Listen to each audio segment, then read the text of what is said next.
Mm. What's happening, guys?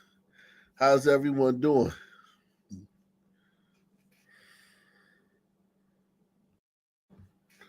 How's everybody doing, man?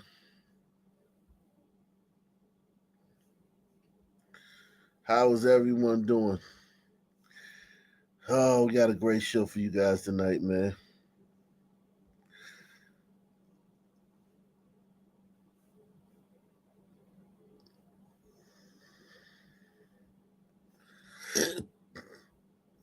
We had a great show for you guys tonight, man.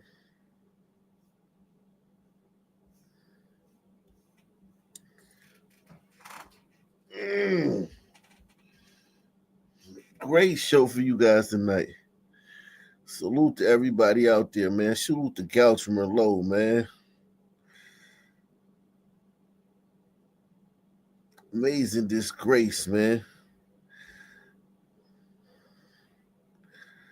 Lady, man. What's up, lady? That's my homegirl, man. Lady 2550 said, did you see the city official claim? Yeah, we gonna get into that, man. We might even start off with that, man. We might even start off with that, man. You know what I mean? We might even start off with that. That was that was crazy. So much stuff in the pipeline, man. Pause. Um, so much stuff in the pipeline.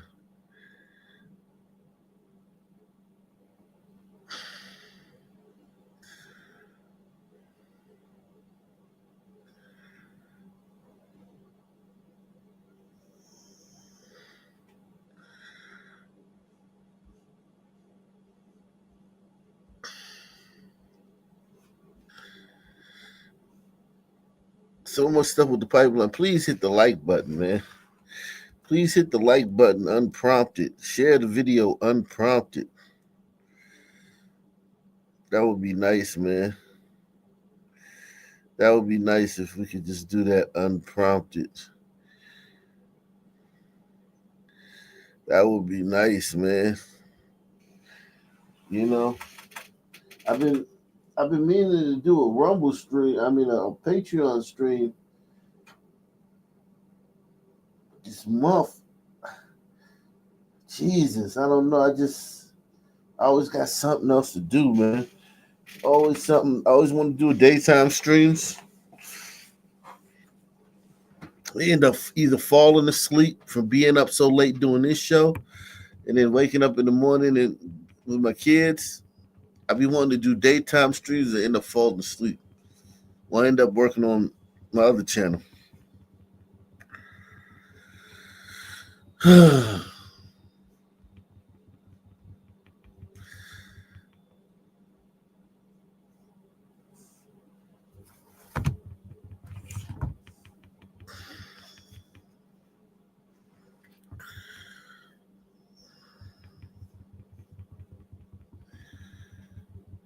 But yeah, we gonna get it. We gonna get it cracking. You heard me? We gonna get it cracking.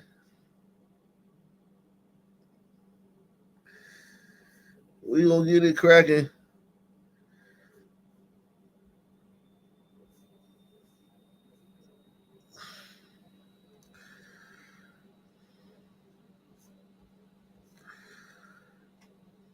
I want to shout out this glider, man.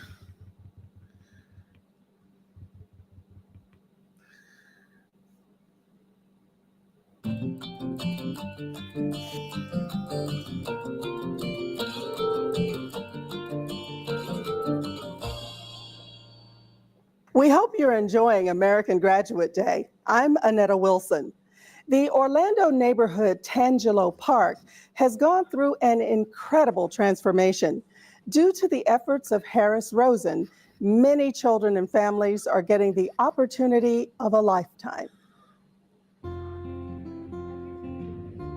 For Harris Rosen, hospitality is big business. He owns 7 hotels in the Orlando Tourism District.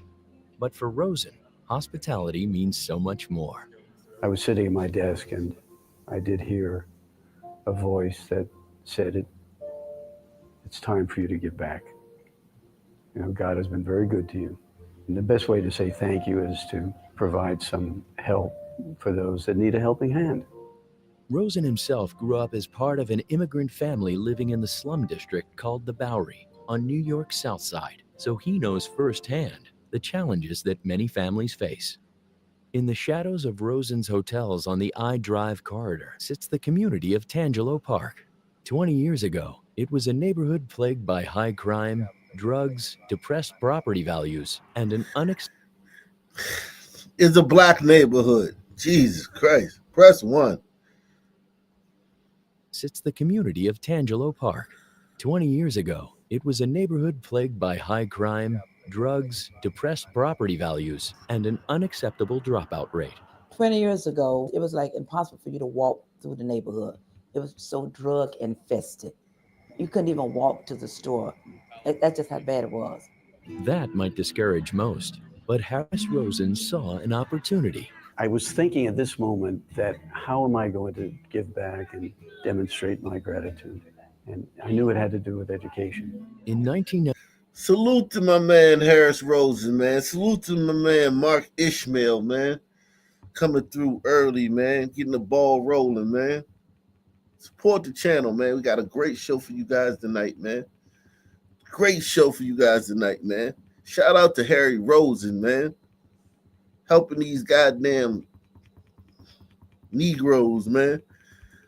I knew it had to do with education. In 1994, Rosen set up a program that offers free childcare and preschool for all 2, 3, and 4-year-olds in Tangelo Park. And when a neighborhood student graduates high school, the cost of that student's college education is covered as well. What has happened is that when a child is born in Tangelo Park, mom and dad know that this child is going to get off to a great start. And then they know that if their child wants to go to technical school or community college or college, it's taken care of. It's done. And so what we've done in this little neighborhood is infused something as simple as hope. Hope. Yeah. You can aspire to be whatever you want. It changes the whole psychology of the neighborhood. Tangelo Park. Amazing. Since the program began, nearly 700 kids have gone through the early education program. Over 280 have attended college or vocational school. I think it's rewarding. It's to know that the work we're doing is worth doing. And it's good to know that, you know, there's somebody like Mr. Rosen who cares enough to never... What, 700, 280 have gone on to college out of 700, man? That's about a little, that's over a third, you know, by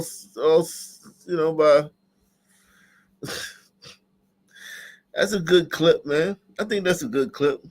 That's a good return on his investment, man.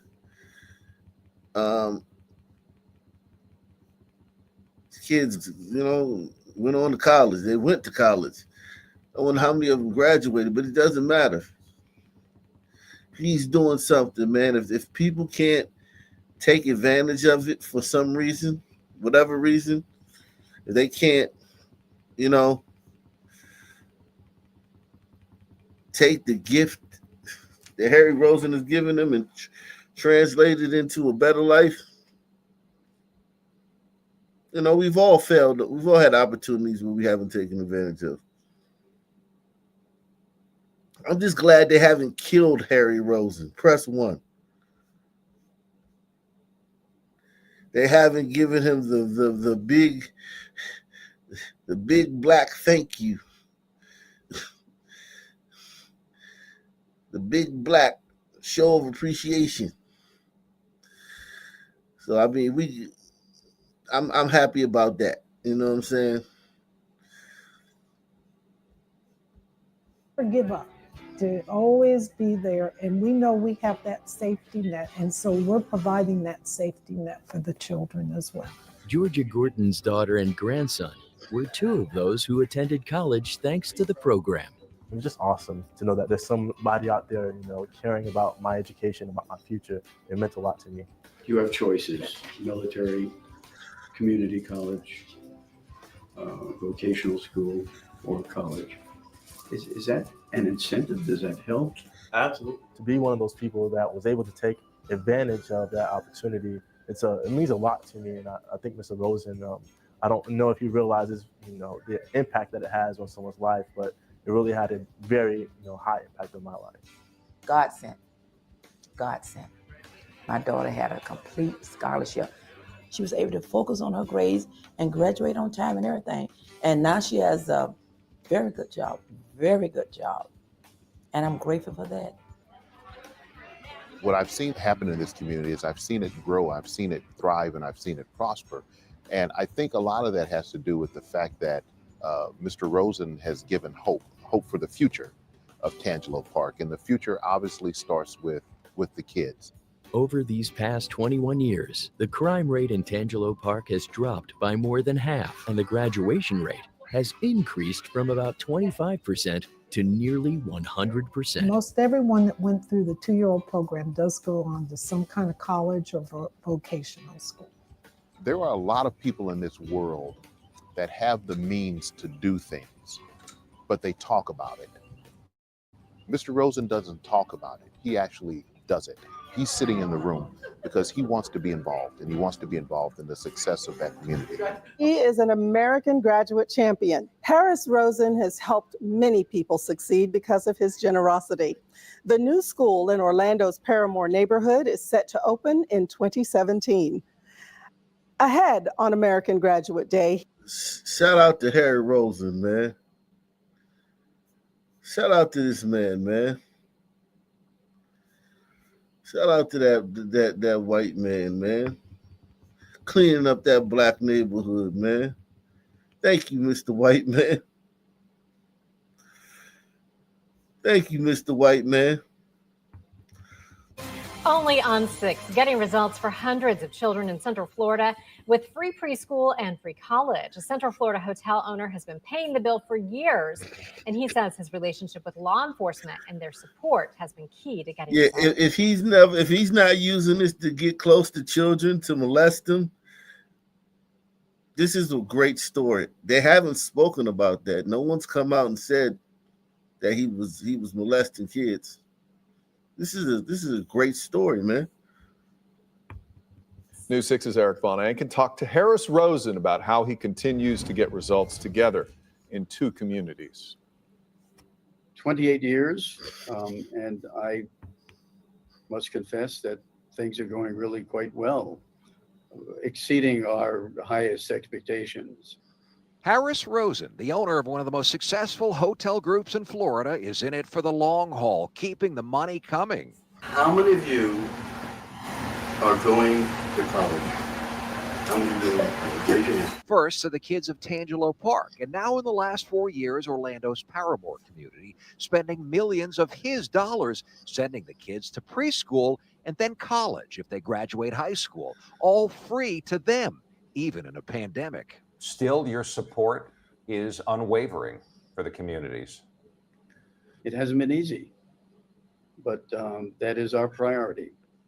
And when we first decided to engage in this philanthropic initiative, we made a commitment that we would do it in perpetuity.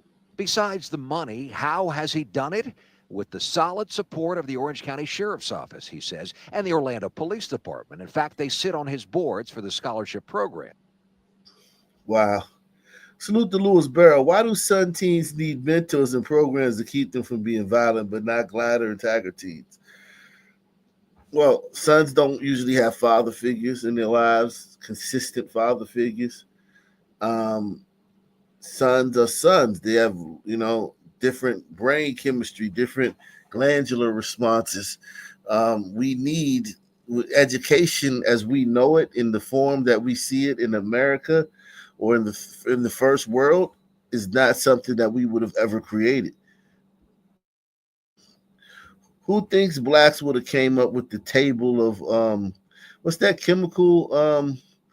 The table of what's that thing with all the chemicals on it?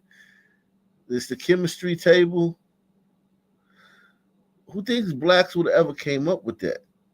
I don't think we would have come up with an alphabet.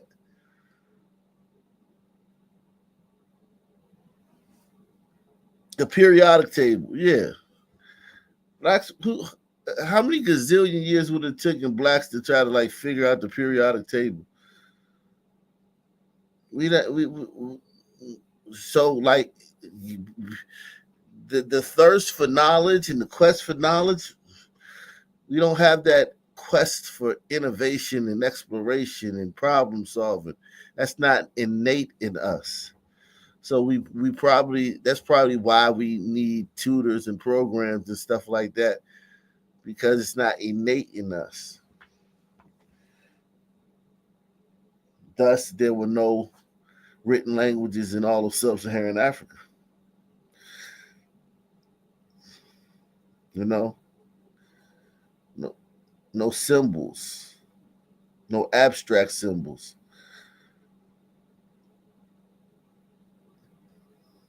Just basically everything Dr. Reverend David Manning said.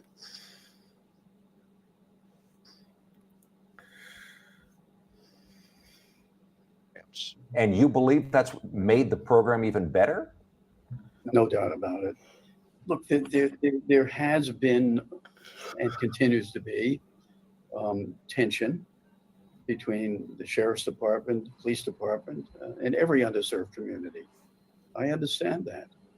On occasion, we will bring a deputy to chat with the youngsters and let them know that they're there to serve them. Early on, I think that creates a different kind of relationship, potentially, with an underserved community and the police. And a side benefit of Rosen's scholarship program, crime is down in Tangelo Park almost 80%. And former Sheriff Demings told him he's transformed the community. He said, we now consider Tangelo Park to be a quiet oasis. I said, really? My God, that's beautiful. But the main benefit, Rosen says, is that now every child is getting a high school diploma. Well, guess what? High school graduation rates are 100%. When we started the program, they were in the mid 40s to low 50s, and now they're 100%. College graduation rates in 4 years are at 78%. Nationwide, kids are graduating from college in 4 years at 34%. And the only thing he wants is for others everywhere to do what he's done. No one else has, Rosen says, anywhere. It's not complicated. There's no bureaucracy involved. And I mean, it can be replicated so easily and so quickly. And that's what's so frustrating. 28 years and nothing. Rosen said he expected crime in Paramore would fall like it did in Tangelo Park over the past 28 years, and graduation rates would rise. Well, that is happening, he says, slowly. But that's how it starts. Eric Von Anken getting results together. News 6. Salute to my man. Oh, right. Shout out to my man. Only on 6, getting results for hundreds of. James, you there? Oh.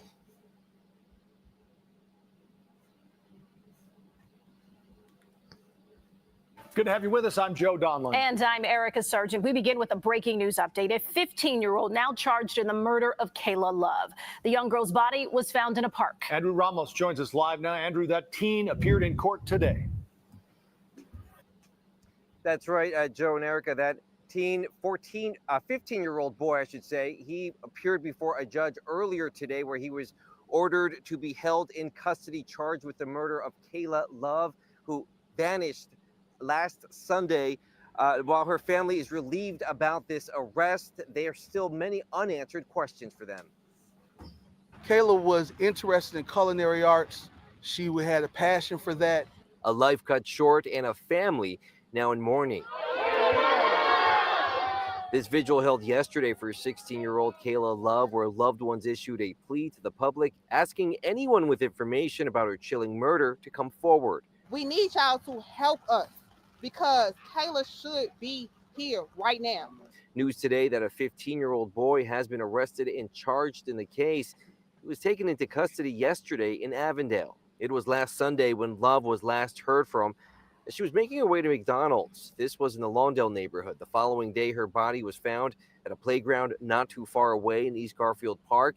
Relatives say she had been beaten and stabbed multiple times. While the recent arrest puts the family at ease, there are still many unanswered questions, including what was, if any, the relationship between the victim and the 15-year-old now charged in the case.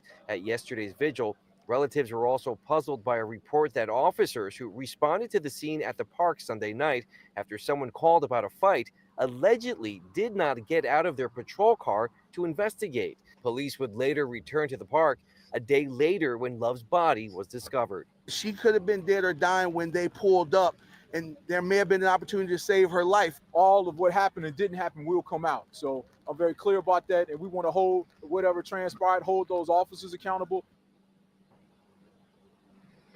And no response yet from CPD about that claim. The case itself remains under investigation. Now, the 15-year-old boy was charged with first-degree murder, and we're told he will be back in court on April 16th. That's the latest here, live outside Chicago Police Headquarters. Andrew Ramos, CBS News, Chicago. Thank you, Andrew. There's an arrest and now charges in the stabbing death of Kayla Love. Police sources tell us a 15-year-old boy is now in custody. Our Marissa Perlman's live at Chicago Police Headquarters with the latest on what we know. Marissa? Marie, good to be with you. Yeah, that teenager's name is not being released because of his age, but we do know from a police source that he was taken into custody just yesterday and is now being charged with first-degree murder. Now, over the weekend, memorials were held for that 16-year-old girl, Kayla Love. Her body was found at Orton Park, just off of West Van Buren Street in the East Garfield Park neighborhood 1 week ago today. We're told she was pronounced dead at the scene, and family says the day before her body was found, Kayla told them she was going to McDonald's but never came home. She was reported missing to police. Her body then found brutally beaten and stabbed on Monday. Her death ruled a homicide by the Cook County Medical Examiner's Office.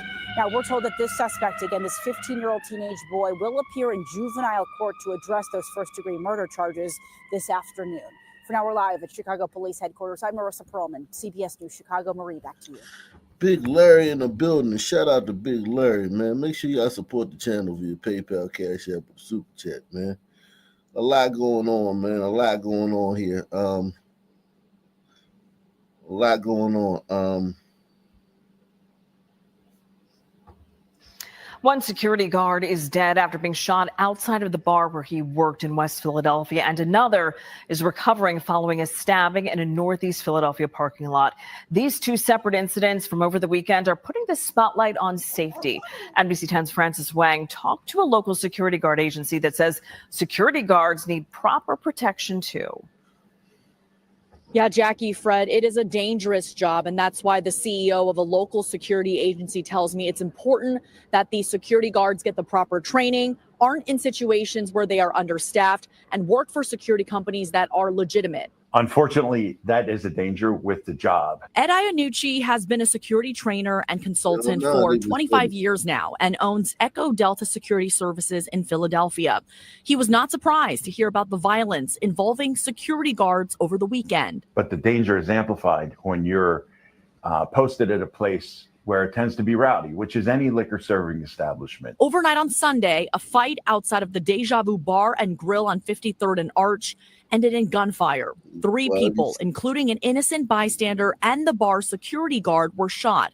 That security guard, just 30 years old, died. Hours before, near Cotman and Rising Sun Avenues, another security guard was stabbed twice in this parking lot. Ed's company provides a 2-day bouncer training course, which is required in Pennsylvania's bouncer law, specifically in Philadelphia. Other components of the law focus on how much a bouncer can do. Proper use of force, verbal diffusion, reading a crowd, the legal position of a bouncer. You're not there to be a tough guy or a bully. While Ed's company does provide training to bar security guards, he doesn't contract his own employees to establishments that serve liquor. Bars usually hire proprietary guards, which means they hire them to work for the bar. So if you're looking for a security job or you want to hire security, Ed says these are the things you should keep an eye out for. You have to have a private investigator license to be legitimate, point blank, period. You have to have the proper insurances, workers' comp, general liability. Philadelphia police do have a suspect in custody in the case of the stabbing of that security guard in Northeast Philly, but they are still looking for the person responsible for the death of that 30-year-old security guard in West Philadelphia. In Philadelphia tonight, I'm Frances Wang, NBC 10 News. Make Memphis fun again. That's the slogan used to promote a permitless party coming to the Bluff City called the Memphis Freaknik. The party inspired by a once popular and controversial street party in Atlanta. Hello, I'm Stephanie Skurlock. And I'm Greg Hurst. It's like taking spring break from the beach to the streets. And now both the city of Memphis and its police department are trying to figure out how to respond. Let's get out to WRG's Brian Didlake, who has more. Brian? Well, Greg, Stephanie, the organizer of this Freaknik event says although the city has already refunded the permit money, the party is still on, but now on private property. I was surprised. I thought Freaknik was over and dead, so I was surprised they're reviving it. Revived and already stirring the pot as Memphis residents discuss this flyer promoting a Memphis Freaknik set Easter weekend. The organizer going by Foolish will promising food trucks, live music, water slides, and more. We'll see how it goes without the violence. I hope there don't be no violence or anything going on. Everybody just have a great time. While Memphians we spoke with have mixed reactions. Freaknik was the greatest Black gathering in America. The controversy of the party came from its inspiration. Atlanta's Freaknik started in the early 1980s, lasting all the way until 1999. The party, hosted by Spelman and Morehouse College students, started off as a picnic, but got out of hand after hundreds of thousands swarmed the city, causing safety and traffic concerns. It was something to do that was fun. It was something to do for people who wanted a change. Well-known radio DJ Stan Bell says he has high hopes for this event. The organizer sending out this update today, it says in part, "We have hired several private armed security teams and law enforcement to work with us on this event. We have notified the Memphis Police Department and the Sheriff Office of our new location already." Do you think Memphis is prepared to see a similar version of what we saw in Atlanta? I don't believe that we will, quote, overdo it in terms of that. And my hope and my wish is if it does happen, if it does come to fruition, Memphis Freaknik, that everybody would be in proper decorum, enjoy themselves, be responsible, no matter what your age is. Bell sharing words of wisdom to organizers. Make it a wholesome event. Have fun, turn up, but yes, know when to turn it down. So they remind them, hey, look, Memphis is all about coming together. Now, the change of venue has not been announced. Memphis is all about coming together, y'all. That's what Memphis is all about, man. Coming together.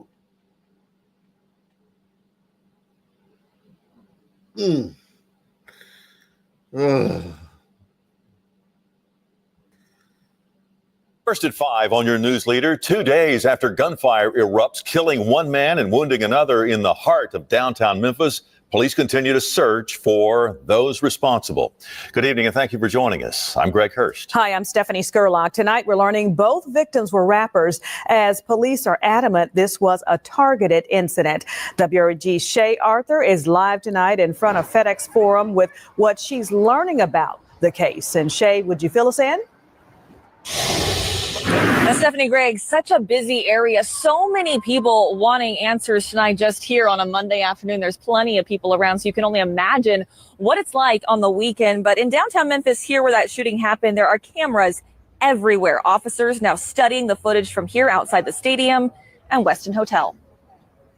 A violent weekend in downtown Memphis. So unfortunately, another senseless, tragic shooting has occurred in Memphis. Memphis police say 2 men were injured in the incident. 27-year-old Latorian Hunt was killed and 34-year-old Albert Mondane was injured. Mondane has been identified by TMZ as well-known Houston rapper Sauce Walka. A police report says officers found a small amount of a green leafy substance on him while he was at the hospital. We know the suspects got out of a vehicle and appeared to the two victims as they were in the street. They got back in the car and fled the scene. The shooting happening around 2:45 Saturday afternoon off George W. Lee Avenue, steps away from FedEx Forum and a block from busy Beale Street. Investigators only revealing multiple suspects were part of the shooting and took off in a white car.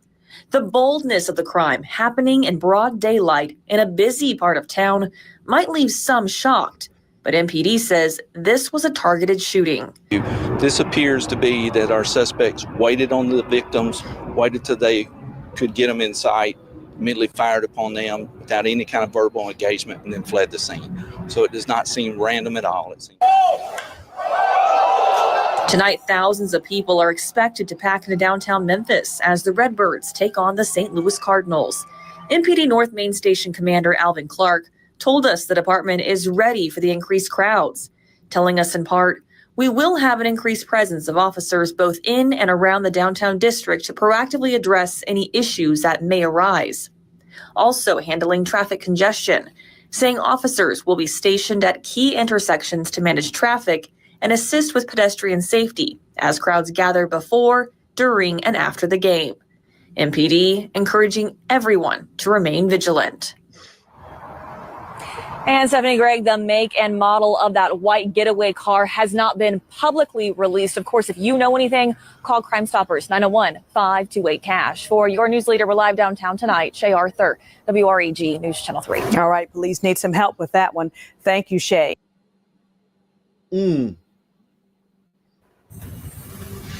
622, welcome back into Daybreak. An entire family is praying for justice after the death of their loved one. An investigation that was so extensive, it took weeks just to identify the victim.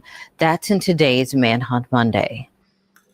The way he was murdered, it took us weeks to even get him identified. You can see the tears in Shalicia Jefferson's eyes and hear the pain in her voice. No one should have to deal with this much grief. According to Memphis police, her brother, 41-year-old Marcus Jefferson, was found in a vehicle engulfed in flames near Carnes and the Airways Boulevard overpass in February 2022. He was a phenomenal brother. He was the only brother I had. Investigators say when they arrived on the scene, they found Jefferson in the driver's seat of his vehicle, slumped over into the passenger side. Crime scene investigators say they also found several spent shell casings near the burned vehicle. Shalicia says Jefferson's injuries were so severe that medical examiners had a hard time identifying him. They finally got him identified because it was so extensive to where they couldn't even identify him by his teeth. Shalicia says her family has spent 3 years of sleepless nights waiting for answers and justice that is slow to come. My parents are older. My mom, she walks around with bags under her eyes every day. He was a mama's boy. So it's a lot to carry. I pray daily that justice will be served before they leave this earth. Homicide investigators haven't shared much about the investigation, but Shalicia says the killer has left her family heartbroken. Whoever, had the harshest feelings to do something like this would just come forth. And that would give me and my family so much peace. Shalicia has this heartfelt message for her brother. I love him. Whew. I miss him each and every day of my life. If you know who killed Marcus Jefferson, you're urged to call Crime Stoppers at 901-528-CASH. Your tip could help put a dangerous criminal in jail and $4,000 cash in your pocket. Remember, all calls are confidential. And if you have a story you'd like for us to profile.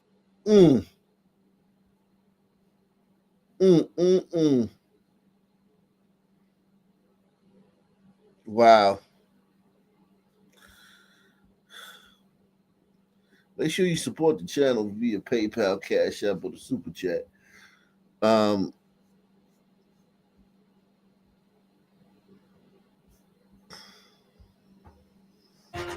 We start tonight with new developments in a shooting on a SEPTA bus that left a teenager dead. Police are now asking for the public's help to find several people they believe could be linked to the murder. Thank you for joining us. I'm Fred Shropshire. And I'm Jacqueline Lund.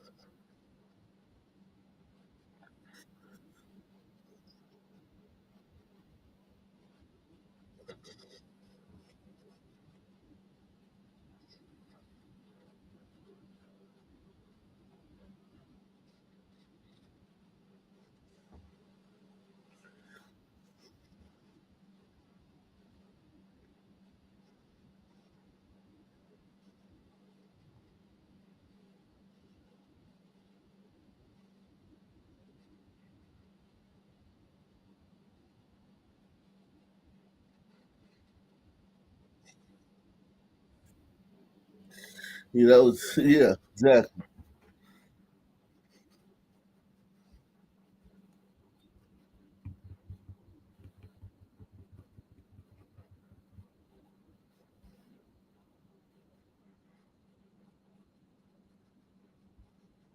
SEPTA bus video showing the Developments in a shooting on a SEPTA bus that left a teenager dead. Police are now asking for the public's help to find several people they believe could be linked to the murder. Thank you for joining us. I'm Fred Shropshire. And I'm Jacqueline London. Today, police released new images of 4 suspects they are looking for in the case. Investigators believe the 4 young men. These young men are just doing brazen crime on the bus. They just shooting people on the bus. Listen, man, shooting people dead on the bus, on the fucking bus, man. We can't care more about your future than you do, man. We can't care more about your future than you do. Press 1. Be linked to the murder. Thank you for joining us. I'm Fred Shropshire. And I'm Jacqueline London. Today, police released new images of 4 suspects they are looking for in the case. Investigators believe the 4 young men played a role in the deadly crime. And there's a $20,000 reward for information leading to an arrest and conviction. NBC 10's Miguel Martinez-Valle is live at police headquarters with an update for us tonight. Miguel. Yeah, among the 4 people that police say they're looking for is the one teen that officials are saying shot the gun, killing Zakir Whitfield, the 15-year-old. Now, we do know that they shared several surveillance videos with several images. They're hoping that that the public will be able to identify the suspects so they can lead to an arrest. Have you seen these young people? Police, they're asking for the public's help in identifying 4 suspects they say were involved in Saturday's SEPTA shooting, including suspect number 1, who they say shot and killed Zakir Whitfield. Surveillance video shared by police shows 3 of the suspects ordering at a bodega sometime before the shooting. SEPTA bus video showing the 3 waiting for the bus, then boarding near Girard and Ridge around 12:45 Saturday. Here's another image of the 3 chatting and laughing on the bus. Bus surveillance also captured a 4th suspect getting on the bus a short time later at around 12:59. Same moment, a fight broke out in the back of the bus between a group of teens. Police say that's when suspect 1 got off the bus and shot inside, hitting and killing Whitfield. We're told all 4 suspects fled west on Girard towards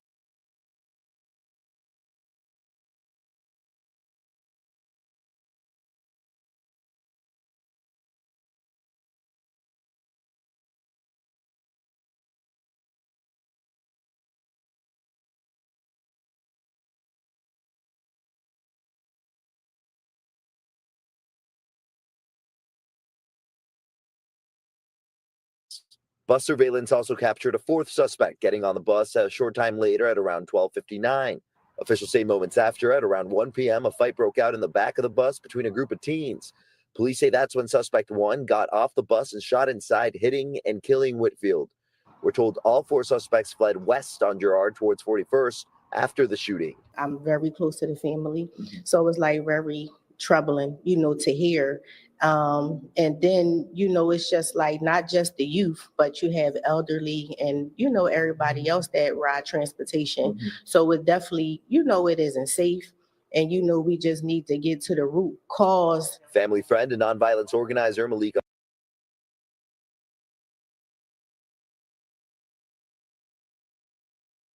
Shout out to Bad Dude, man. Shout out to Bad Dude, man. Bad Dude Corn Pop says, did you cover the two son twins they found dead in the mountains in Georgia? It's definitely sketchy because sons don't just go up into the mountains. Nah, I ain't cover it, but I can find it. It ain't nothing sketchy. Them sons, there ain't nobody lynched them sons. Them sons didn't get lynched. Them sons went up in that mountain and whatever happened to them happened to them. But I don't believe no sons got lynched, if that's what you're trying to say. I don't believe no sons got lynched. But yeah, we can find that story later on. Malika Holmes says Whitfield's family is leaning on their Muslim faith during this tragedy. Her faith keeps her strong. Meanwhile, the teen school, Upper Darby High School, they provided counselors for students and teachers to talk to, asking for thoughts and prayers for those involved and those who knew the victim. She was like, Mom, that was my friend. I went to school with him. I was like, really? She was like, yeah, I went to school with him. And she started crying. And I was like, wow, it's getting too close to home now. And officials are offering a $20,000 reward for any information that leads to an arrest and conviction in this case. I'll send it back to you. I'm Miguel Martinez Valle, NBC 10 News. Miguel, thanks. It was all a lie. That is according to police. An Allentown city worker claimed that she found a rope tied like a noose on her desk at work. It sparked an FBI. Yo, all these are hoaxes, man. Not some of them. All of them are hoaxes. Okay? All of these nooses, somebody sprayed a swastika somewhere, a backward swastika. Somebody sprayed the N-word somewhere, scribbled the N-word somewhere. It's all of these are black people doing this stuff, man. Or some fucking Jew. That's always the case. Not sometimes. Always.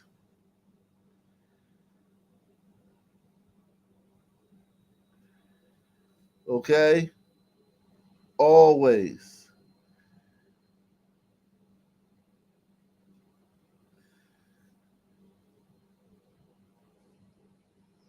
An FBI investigation as people wondered if this was a hate crime. Now investigators say the worker staged the whole thing.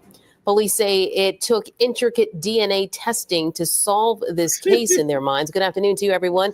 We're also streaming live on CBS News Philadelphia. I'm Natasha Brown. And I'm Siafa Lewis. Allentown police detailed exactly how they determined that this reported crime wasn't a crime after all. CBS News Philadelphia's Dan Snyder is in Allentown this afternoon for us, where charges were just announced. Good afternoon, Dan. Siafa, Natasha, good afternoon. And yes, a shocking turn in this case that brought protests and demand for change to Allentown. Police now saying they believe the woman that found that noose actually put it on her own desk. This item, resembling a noose, sparked outrage in Allentown when it was reportedly found on a city worker's desk in January. On Monday, police say they believe the person who found it put it there. LaTarsha Brown was charged with tampering with or fabricating physical evidence, a misdemeanor of the second degree, and false reports to law enforcement. LaTarsha Brown, a worker in the city's Department of Community and Economic Development, reported finding the noose on January 10th. Allentown police say they reviewed surveillance video and access records, interviewed other city employees, and asked for their DNA. Every employee agreed except for Ms. Brown. Police also.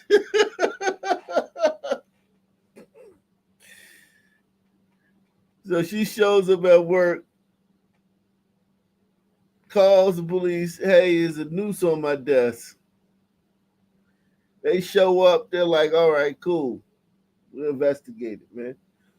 We won't treat it like it's the biggest fucking thing that ever happened, because, you know, when the fucking noose is found, that's like a fucking huge deal, man. Like, that's That's like a kid fucking going missing. If a kid's going missing and a noose is found somewhere, man, who you think gonna get priority, man? The missing kid or the noose, man? It's a toss up, man.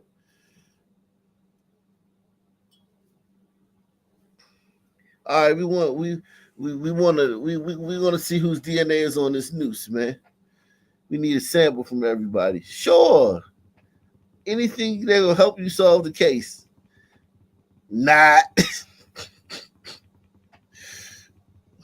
Second degree and false reports to law enforcement. LaTarsha Brown, a worker in the city's Department of Community and Economic Development, reported finding the noose on January 10th. Allentown police say they reviewed surveillance video and access records, interviewed other city employees, and asked for their DNA. Every employee agreed, except for Ms. Brown. Police also say Brown was initially cooperative with the investigation, but later asked it be discontinued. In late January, police say they obtained a warrant for Brown's. Call off the investigation. Yeah, but we just started investigating. Yeah, but I thought y'all was just gonna believe me, man. Believe all black women, man. Nah, bitch, this ain't no believe all black women. We gonna investigate this shit. All right, call it off. I ain't worried about it no more. Shout out to Austin Dovercourt III. He says, salute, Ott. We might need to reevaluate our DNA theory. Patels in Toronto are committing mass shootings, home invasions, and car thefts. Sun's still sunning, though, but they giving us a run for our money. We will go to Toronto later on, man. We'll check out Toronto, man. I don't know, because, I mean, when you say giving us a run for our money, it's a lot of times, like, those groups don't even be nowhere near us, man, when it comes to crime. But it's just the fact that they doing more than they usually do. Nobody can fuck with us when it comes to crime and shit. Violent crime, especially shootings in public places, assaults in public places, carjackings, things of that nature. No one can fuck with us, man. Shout out to Austin Dovercourt III, though. Brown's DNA and submitted it to a state police lab for testing. 2 weeks ago, investigation, but later asked it be discontinued. In late January, police say they obtained a warrant for Brown's DNA and submitted it to a state police lab for testing. 2 weeks ago, those results came back. Ms. Brown's DNA matched a DNA profile obtained from the swabs of both the outer surface and inner knotted portion of the noose after it was taken apart. As for the why, police aren't saying. At this point, we're not going to discuss that. The incident led to protests and demand for change at City Hall. Josie Lopez, a friend of Brown's who helped organize the rally, claims Brown has faced discrimination and retaliation in the past and is adamant she's innocent. In a statement, she said in part, quote, "This is not just an attack on LaTarsha. This is a warning to anyone in Allentown who dares stand up against injustice. This is a smear campaign. This is retaliation." But Mayor Matt. So now that the cops found out it was a hoax, now they're attacking the cops.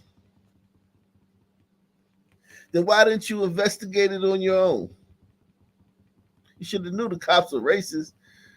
That should have been the last people you called, was the goddamn racist cops when you found the noose. You know they are in on it. You know the cops is with the KKK and shit, man. They racist. That's her fault for calling the cops. Now the cops got all the evidence. They saying you put the noose there, and now you ain't no way out because now the cops is on it. They got all the evidence, man. They framing her, man. That's what that sister get, man, for trying to fight injustice, man. Aren't saying. At this point, we're not going to discuss that. The incident led to protests and demand for change at City Hall. Josie Lopez, a friend of Brown's who helped organize the rally, claims Brown has faced discrimination and retaliation in the past and is adamant she's innocent. In a statement, she said in part, quote, "This is not just an attack on LaTarsha. This is a warning to anyone in Allentown who dares stand up against injustice. This is a smear campaign. This is retaliation."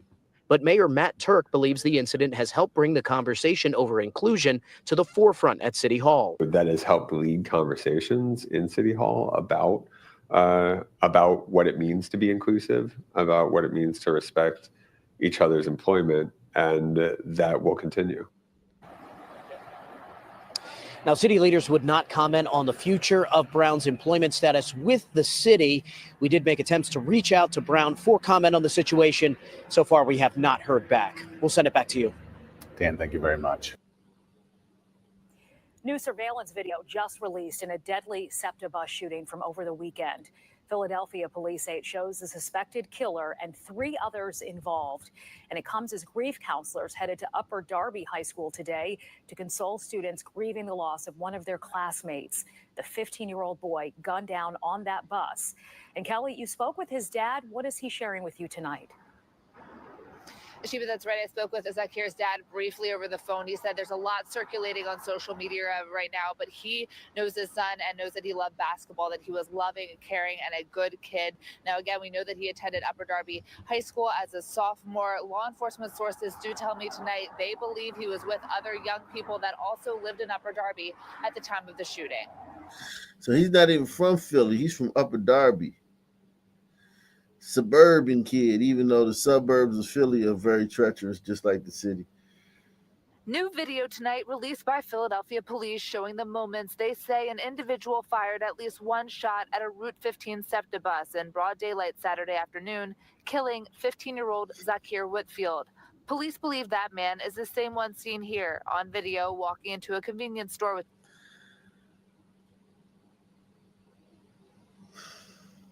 Yeah. 2 others and also pictured on a bus. In total, police are... They're saying this is the shooter. They're saying that's the shooter.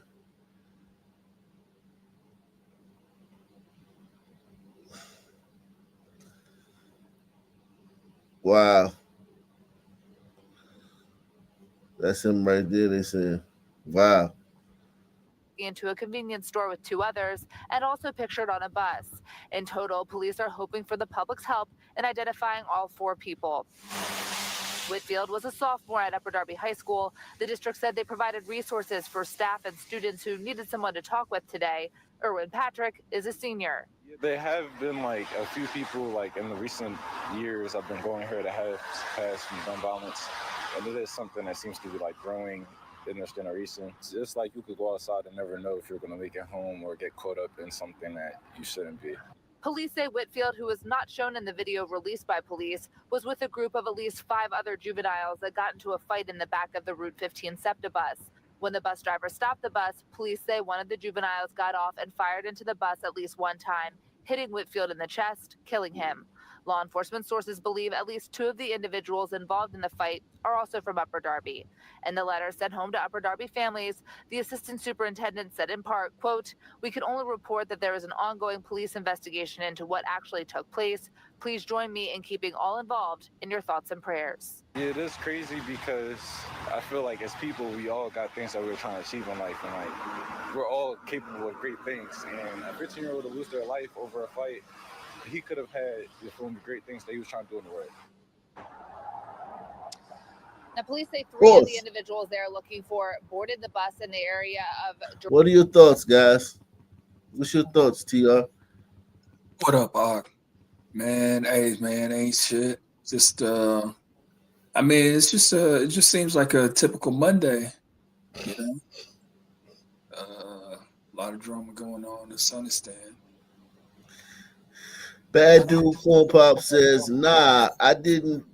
I don't think they got lynched or anything like that. It's just mysterious because cops said it looked like a self-deleting, but sons don't do really that either. But they're twins. Twins are different, man. We're gonna get to that story. We're gonna try to find that story, man. You talk about Bad Dude Corn Pop. Salute to Andy Armour, man. He said it's a carcinocracy.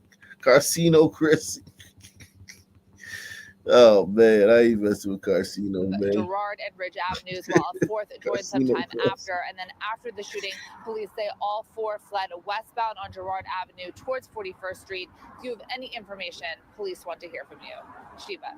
Kelly, thank you. From the heart of Philly, this is CBS News Philadelphia at 6. Searching for a killer. We're getting a chilling new look at the gunman wanted for shooting a teenager on a SEPTA bus. Okay, good. He's a minor, but they showed him. Good. Show that motherfucker, man. And listen, this little fucker, he's just doing what he like. He's never gonna stop doing this. There's no conversation an old head, a OG could have with him to make him stop running around the city shooting people or busting his gun willy-nilly. No, nothing. This is the only thing that can stop him catching him and putting him in jail. Because once they get that feeling, in black communities, there's so much power and so much status in being a gun buster or a shooter. Like, you got so much gravitas and prestige, man. There's no way this kid could deny that or intentionally, willfully, without any outside influence, give that up. Man, that's true. I'm Yuki Washington. That 15-year-old Upper Darby High School student died at the hospital. Philadelphia police just released this surveillance video of the suspects in the shooting within the last 2 hours. Police tell us they're looking for 4 suspects in all. Meanwhile, CBS Philadelphia's Eva Anderson talked to people who knew the young victim. Friends of 15-year-old Zakir Whitfield tell me he was a fun, laid-back friend who had a good head on his shoulders and enjoyed playing basketball. Now they're struggling with his loss. On a rainy Monday morning, Chris Fernandez stood at the bus stop in West Philadelphia, the same place where his former classmate was shot to death just days ago, according to police. For him, the loss still didn't feel real. He was a good kid. You see out of trouble. I was surprised that I heard that. I'm like, wow. Police say 15-year-old Zakir Whitfield was riding a SEPTA bus Saturday when a fight broke out among a group of teens. Authorities say one teen got off the bus at 40th and Girard and fired a bullet through the window, hitting Whitfield in the chest. Probably at the wrong place at the wrong time. Officials say Whitfield died at the hospital. Oh, so that's the kid who got shot. He wasn't even a part of anything. He was just like a son, man, to hit an innocent victim.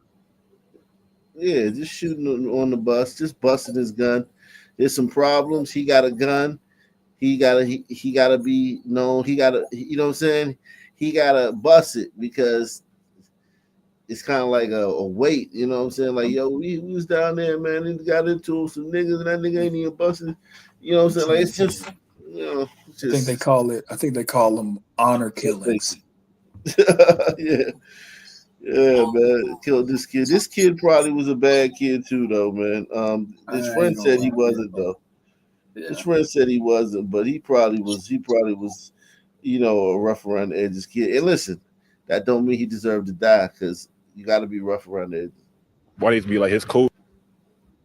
It just made me more heartbreaking because I made a bond with him. CJ Harley mentored Whitfield through the Philadelphia Youth Basketball League, where he played point guard. To Harley, Whitfield was more than a player; he was family. Where did me like my little brother? Because that's how I look at it. That's how we look at each other as brothers. So for it to be him, it was heartbreaking. Latifa L., whose daughter attended school with Whitfield, said she struggled to find the right words when she broke the news to her child. And she started crying, and I was like, wow, it's getting too close to home now. It kind of gave me the chills. Harley she hopes a dime, yo. She a Philly dime, yo. She a 10, man. Philly style. Shout out to Shout out to Gouch Merlot, man. Gouch Merlot in the building, man. Gouch Merlot.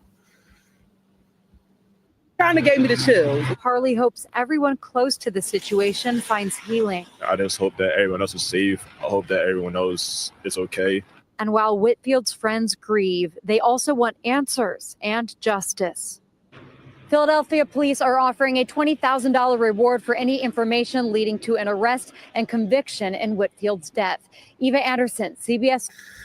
Jesus Christ, man. Fucking sun turds, man. We talking about like just straight up fucking sun turds, man. Little fucking kids just running around shooting people in public spaces. Good afternoon. My name is Charles Roca. I'm the Chief of Police of Allentown. I'm joined at the podium by Captain Steve Bilkovitz and Detective Harold Fonzer of our Criminal Investigations Division. The purpose of this press conference is to provide an update regarding the noose investigation. I want to take a moment to thank the following agencies who assisted in this case. And now a live look tonight.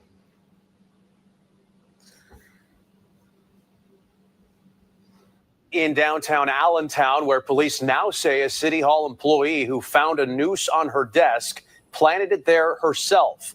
Investigators say they used DNA to crack the case. Here's our Chris O'Connell. Natasha Brown was quick to tell police that what she thought was a noose was found on her desk here at Allentown City Hall. But after 2 months of outrage and claims of racism, Brown is now charged with putting the noose there herself.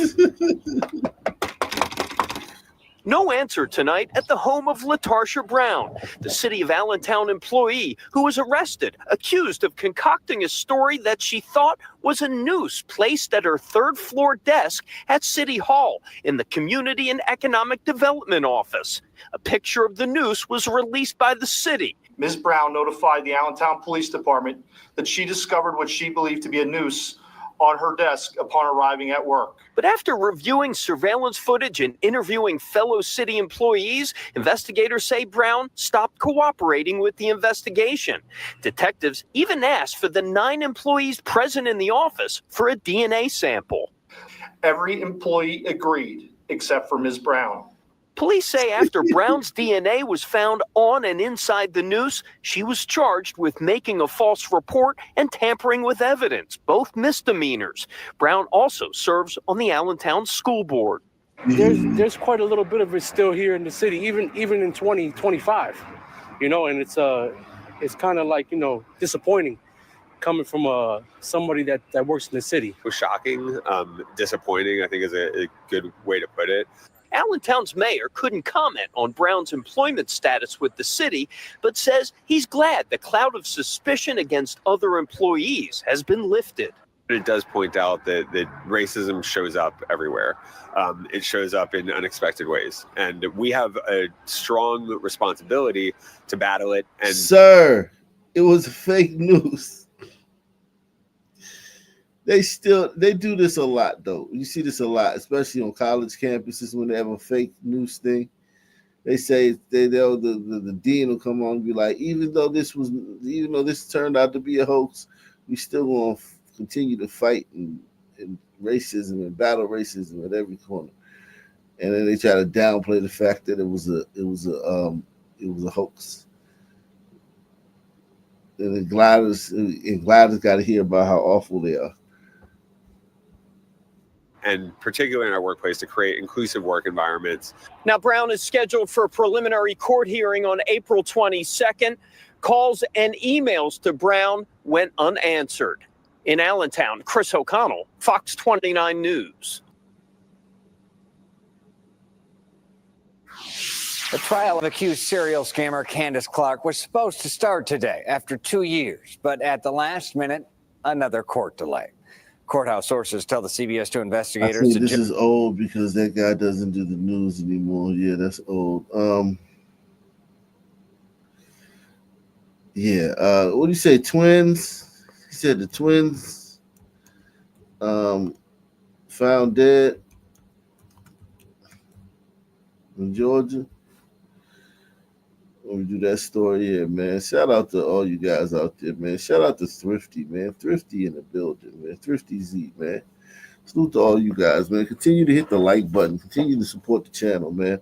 The link is in the description if you want to come up, man. Link is in the description if you want to come up. If you let's see what these sons. Oh God, they're saying it's a modern day lynching. Oh God. Volunteer firefighter arrested, accused of taking a picture of the crime scene, showing the bodies of twin brothers who'd been shot at the top of a mountain, and then sharing those pictures. That's right. So the hiker found 19-year-old Kaidir and Nazir Lewis at Bell Mountain in Towns County on March 8th. This is 90 miles from their home in Lawrenceville. The GBI initially labeled the shooting as, however, the family believes something more sinister happened to the twins. 11 Alive's Cody Alcorn first reported the family's concerns on Friday. He spoke with them again tonight following the arrest of this firefighter. Cody's live for us tonight in the newsroom. And Cody, the family is reacting to what's really disturbing development.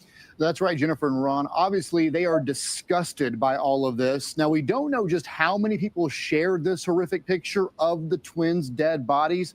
But tonight I confirmed with the Towns County schools, the picture had been shared among students. Oh my goodness. It's scary. I'm like literally scared to actually go on social media. I'm scared to pick up my phone. I'm like, because if I see that picture, I already know that I might have a heart attack. Imagine if they mother see that, like that would really destroy her. She's already going through a lot. This is how the family of Khaidira and Nazir Lewis want to remember the twins. However, now worried knowing crime scene photos showing the 19-year-old's bodies with a gunshot wound have been shared outside of law enforcement. It's very disrespectful to this family. I feel like our privacy was invaded. The volunteer firefighter accused of taking the picture, charged and arrested. As for how the twins ended up on Bell Mountain on March 8th, their aunt and uncle can't make sense of it. The twins missed their flight to Boston on Friday morning, March 7th. Then next thing you know, we hear the news about them found in the mountains. And we're still confused. I'm like, what? The twins? Mountains? This doesn't make sense. We didn't believe that that was even them. And then Bell Mountains, I'm like, no one even, we never even heard of before. And I know the twins never been there before. They never heard of before. I'm like, that was super strange. Yes. Like, that doesn't make sense. The GBI initially calling the case a possible, the family adamant that can't be the case. Doesn't make any sense.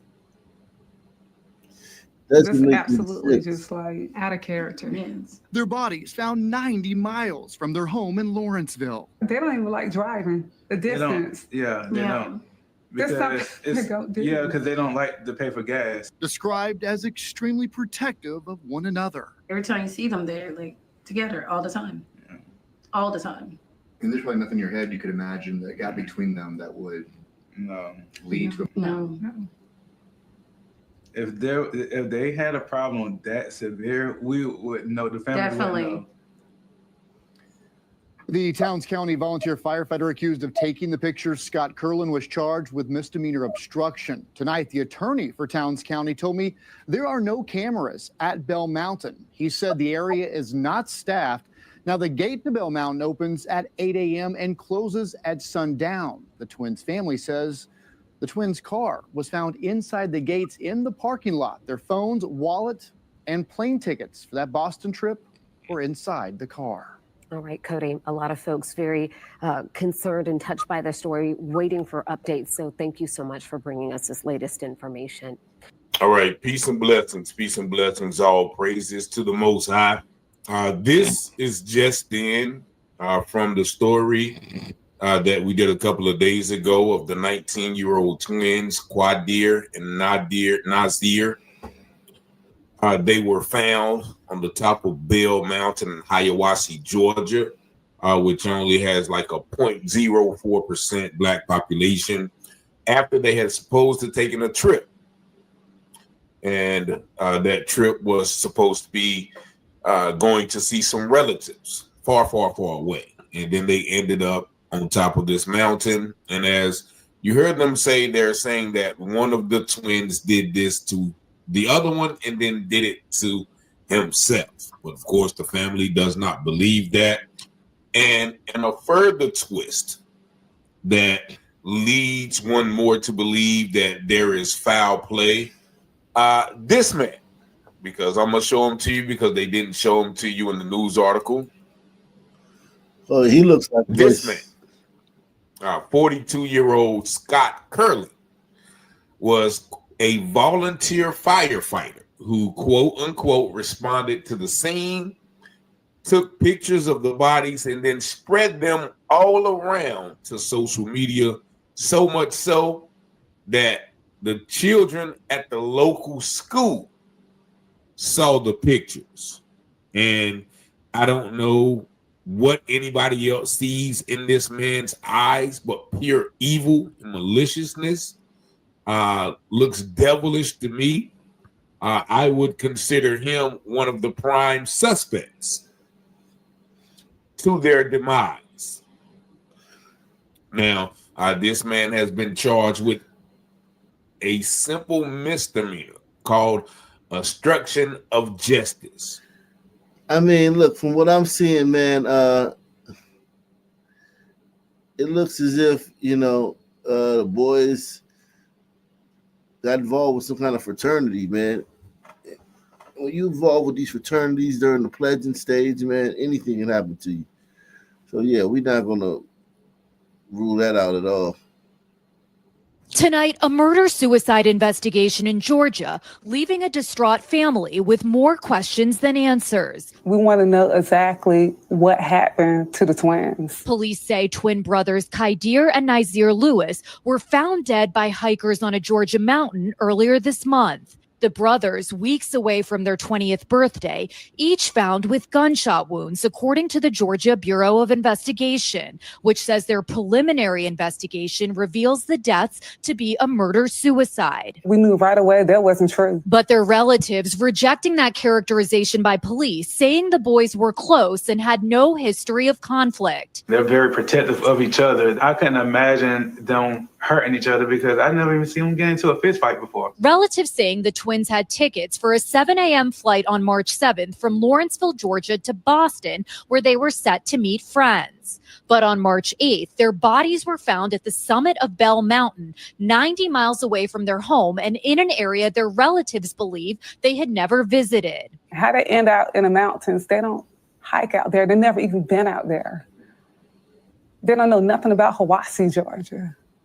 They never even heard of Bell Mountains. So how did they end up right there? Over the weekend, authorities saying autopsies have been completed on the pair, but a medical examiner ruling had not been released because further forensic testing was needed. The Georgia Bureau of Investigations has not disclosed if a gun was found at the scene or how the twins got to the mountain, telling NBC News the investigation is active and ongoing. NBC reached out to family members for more information, but did not hear back. They had a huge support system.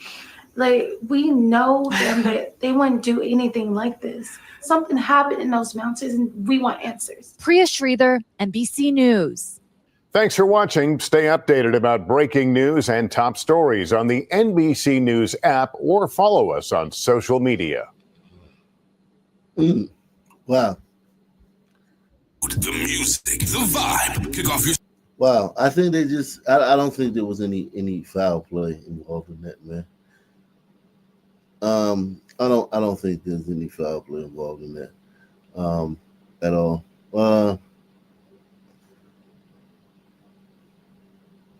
We covered this guy the other day. A young science teacher detained, then deported. My students were left without a teacher. His case sending shockwaves through our community. The first thing I read is that we miss. So we traveled to Honduras to talk to him one-on-one. The FIU grad says the deportation process was heartbreaking. He was forced to leave his family and students behind. NBC6 politics reporter Hatzo Vela traveled to Honduras to talk to him and is back with a series of stories on this man's journey from the classroom to immigration jail. Wallner says he wanted to tell his story after seeing so many comments on news reports about his situation from people who assumed he had been deported because he's a criminal. But his record is clean. And trust me, we checked. The rookie science teacher says he was simply chasing the American dream. He's now trying to figure out how to rebuild his life. I believe that they should have given, more attention to my case. Wallner Sauceda thinks the American immigration system failed him. He spent years waiting for a decision on his asylum case. And when it was denied, he spent years checking in with immigration authorities, like many, living in legal limbo. Now, deported to Honduras, a country he has not seen since he was 13. The FIU grad was just starting his teaching career at Palm Springs Middle School. It has affected me in different ways, and especially my students, because my students were left without a teacher. This affects their academic life. We traveled to Honduras, went to his tiny village, 3 hours outside the capital. The first thing I read is that we miss you. Wallner showed us the outpouring of support he has received from students and colleagues. Letters describing their worries about an upcoming test and how they wish he was there to prepare them. Mr. Sauceda, you were my favorite teacher and still are. It's been weeks since he's been back in Honduras. Came back with nothing but the clothes he was wearing. To his surprise, a special delivery came by way of the teachers union. Suitcases packed with his clothing. Your iPad? The stuff he left behind. Things that really matter. His college degree, the teaching certificate, and those letters from students and his colleagues. Why did you decide to go to Honduras? Only because his story just really touched me. We sat down with the president of the teachers union after she returned from Honduras. Traveling to the Central American country, she says, is the least they could do for this beloved teacher. They also raised money for him. Wallner's case is a clear example, she says. Our immigration system is broken. I think everybody can agree on that as well. But we got to fix it, because these are good quality people that deserve a chance and that are making an impact and doing really good things in our community. In the Palm Springs classroom, there's still hope Wallner will return. Back in Honduras, Wallner told me he would if given the chance. But for now, he's adapting to a different world. The sad part is leaving my family behind. Faith, he says, has helped a lot. Called himself a lifelong Christian whose church is literally next door. But I ask God for peace, and I know that God is providing. And if I'm here in this country, it's because he's going to provide. Of course, we wanted to speak with other teachers about Wallner's impact in the classroom, but the district told us no one volunteered. We later learned school administrators sent an email asking them not to comment on the issue. As for Wallner, he says he's constantly worried about the violence and insecurity in Honduras, and it's been a month and he cannot find a job. In the studio, Hatzavala, NBC6 News. Wow. A young science teacher. Wow. Unbelievable, man. That sucks, man. I'm not even gonna lie, that sucks, man. I feel bad for that kid, but we gotta clean everything up, man. Sorry, man. Sorry, man. Oh wow. Chicago, man. Yeah, but man. Yeah, man, you fell off. Okay. I ain't see you back there. Let's keep it rolling, man. Let's keep it rolling. Let's see what else is going on, man. Salute to my man Eric S., Op Nation Hall of Famer, coming through once again. Shout out to Eric S., man. Support the channel via PayPal, Cash App, and Super Chat. Let me do this right here. Let's see what else is going on here, man. Chicago's on fire right now. Now we turn to your nonstop news, where 2 people were found dead inside an apartment in Gage Park. And just minutes later, a woman was stabbed in a bar on the same block. Chicago police now have 1 man in custody. Darius Johnson is live in the Gage Park neighborhood. And Darius, police say the man is in custody for just... So, we know for a fact these are black. This is Chicago. Outdoor violence, these are blacks. One of these incidents. Hey there, ladies. Yes, that's exactly right. Good morning to you. Right now, Chicago police are still working to see if these 2 crimes are connected. They have yet to do that. However, these 2 crimes happened on the same block within minutes of one another and within feet apart. I'm going to show you exactly where they took place. Migrant out there, man.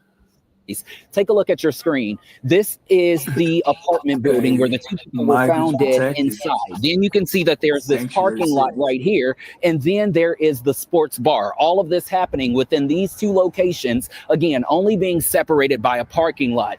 In the last hour since we've been here, we've started to see family arrive of the couple who were killed inside that apartment, and they are visibly emotional. Now take a look at this video from the scene last night. You can see a heavy police presence at 53rd and Kedzie. This This was last night around 10 o'clock. When officers arrived to an apartment building, they found the back door open. Inside, they discovered a 57-year-old man shot in the head and a 64-year-old woman with multiple injuries. Those at the scene tell us they are a couple. Both were pronounced dead here at the scene. Just 5 minutes later, that could be a murder-suicide. On the same block right next door. Again, I just showed you that. Police say a 57-year-old man armed with a handgun and a knife approached a 37-year-old man outside on the sidewalk. That 37-year-old went inside just one more sports bar. The armed suspect followed that man, but then attacked a woman inside, stabbing her multiple times. She was rushed to Mount Sinai Hospital, where she is expected to survive. In the last hour, we had a chance to speak to a man who was inside the bar when the gunman entered. And they were like, he got a gun, he got a knife, and it looked like he started trying to lunge or like hurt somebody like in the bar, like while they were right there having drinks, I guess. And everybody just started going crazy, and everybody just ran outside.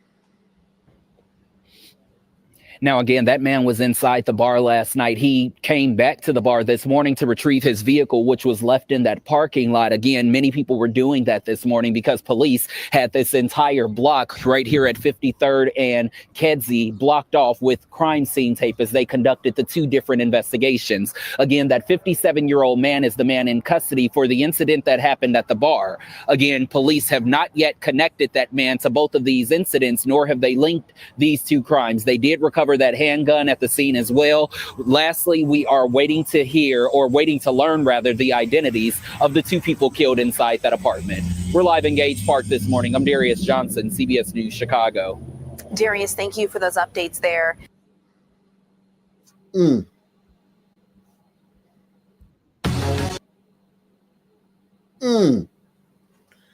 Two killed in two separate attacks on the same block. Let's see the witness. That's right, guys. Gage Park residents are indeed baffled by these crimes. The motive is still unknown at this time. Now, we're still working to learn more about this specific incident that took place. Chicago police not confirming if both of these incidents are connected, although they happen minutes apart, right next door to each other. Chicago police will confirm that a suspect is in custody. Dozens of officers responding. Gage Park patrons shocked. Witnesses saying a man went on a shooting rampage. We were just hanging out right there at the bar, you know. Burritos? Yeah, these Venezuelans acting up. A lot of them burritos in the background, man. Hey, say somebody get a hold of Wicked. Yeah, man. I guarantee you got the scoop. Takes out the knife and everything, starts shooting. The chaos erupted around 10 p.m. Sunday here at 53rd and Kedzie. Police found 63-year-old Richard Romo shot in the head. His wife, 64-year-old Rita Chavez, shot multiple times. Both were discovered dead inside the apartment above the smoke shop with the back door open. I was hoping not for him not to come to me and shot me, and then the only thing I thought, run out the door. Now to the bar scene right next door. Police say a man who was armed with a gun and knife walked inside of just one more sports bar, eventually stabbing a woman. There was a lady like they blood all over her, all over the face. Maybe related? I'm not sure. Looks like one of the people I think I was told was shot, and the other one I think is stabbed. 10-4, so one shot and one stab possibly at the bar, and you have two deceased at 5340. Police arrived and arrested a 57-year-old man. A gun was also recovered. One neighbor who didn't want his face shown but knew the husband and wife well said they were very kind people. She was a caregiver. She cared about her husband, cared about the family. She loved people.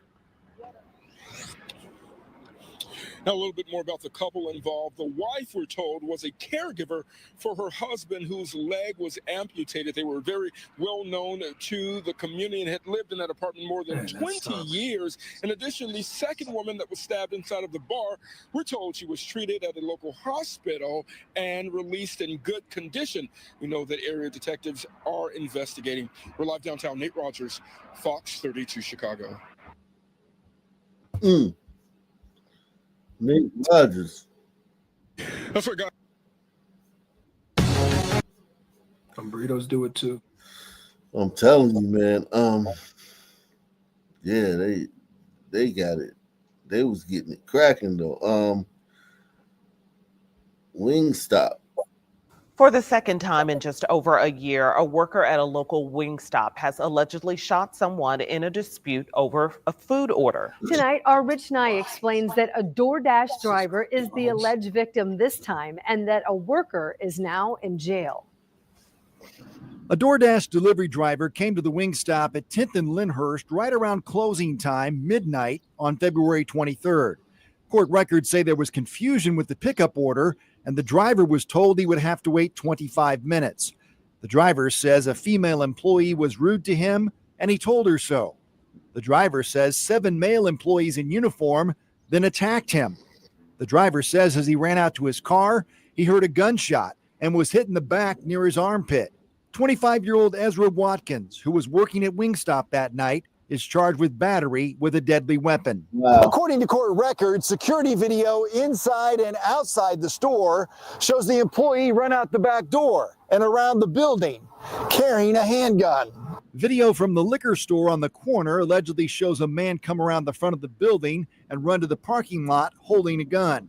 Wingstop security video allegedly shows that same man come in the front door moments later with his hand in his pocket like he is holding something. Police recovered a 9mm shell casing in the parking lot. Watkins was interviewed and arrested Friday. He allegedly admitted owning a 9mm handgun. Ammunition and a Wingstop hat were allegedly found in a backpack in his apartment. There was a shootout at this same Wingstop in January 2024. 49-year-old customer Lawrence Sneed was shot by a different employee and seriously injured, but Sneed was the one charged. He took a plea deal for pointing a firearm with 4 days in jail. In Indianapolis, Rich Nye, 13 News. We learned that bond is now set at $3,000 cash for Ezra Watkins, but he remains in jail tonight. His initial court hearing is set for the morning. So you gotta keep the toppings full. Okay, got it. I'm on top of that. You're gonna fit in just fine here. Hey, something? Hey, that might be your picture on the wall. Oh, employee of the year. When does she work? What? I was just wondering when she works. Girl, it's me. Oh, Well, I crashed out. Congrats. Now here's the best part about working at a yellow shop Now is we you get all the watching free flow you training want. commercials and stuff. And you can't believe how delicious it is. And also fat free. Thank God, because my boyfriend, he just got back from his tour in Afghanistan, and he's coming here to pick me up. He should be here in a minute. I haven't seen him in a year. A whole year, you say? Mm-hmm. Have some. I'm good. Now, if you need an extra shirt or anything, they're going to be in there because these seem to shrink. Uh-huh. Okay, you want to go? I can't get enough of this stuff. I mean, you should have some. It's free. No, I'm okay. I'll have some later. Come on, girl. Let's stop. I want savers. Hi, I just got back from Afghanistan. I'm here looking for my girlfriend, Latia.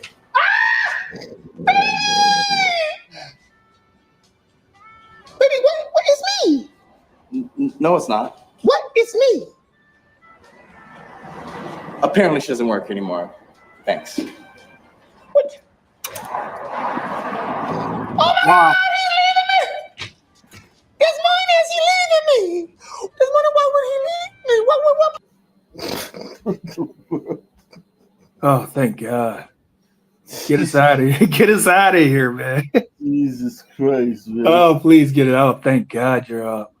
I was like, oh, what are we gonna do? What are we gonna do, man? We over here looking at Key and Peele fucking doing some RuPaul shit. I like Key and Peele, but yeah, that was really annoying. Oh, thank God, that boy! Oh man, I'm up to the rescue, man. We can't taint the nation with that garbage. Dog. A grandmother was close to getting out of a bad relationship when this happened. A grandmother was getting out of a bad relationship when this happened. Oh my God. A grandmother was close to getting out of Reminds a bad me of relationship yesterday. when this happened. She had shut and locked her front door, and he shot 4 times through her front door hitting her 3 times. Oh my New God. at 6. This How the is like government tried to yesterday. use a local Hooters to confuse detectives and establish an alibi. Live, local, late breaking. This is Channel 2 Action News at 6 p.m. Coverage you can count on. A family now has justice after their loved one was shot and killed by an abusive boyfriend. Good evening. I'm George Estevez. Glad you're here with us. I'm Linda Stouffer. This is video of that shooting. The victim was inside her home when her boyfriend of 4 years fired through the door, killing her. Wow. Channel 2 investigative reporter Mark Winnie is live at the Fulton County DA's Domestic Violence Division. Mark, you found out how the killer tried to cover his tracks. Yeah, Cassie Hall, the lead prosecutor on the case, says domestic abuse can take many forms. Part of the reason the Fulton County DA's office has an entire division devoted to domestic violence, and in this case, there is economic abuse, but then physical violence, murder. I just was broken, completely broken, shattered.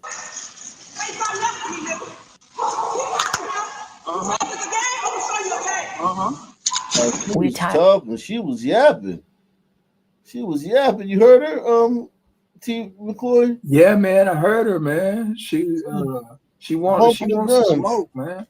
Yeah, she was bumping them guns, man. Guns at the sun, man. That's not surprising. It's not surprising. Oh, hell no. Yeah. Hell no. That some man said you can go nag in hell.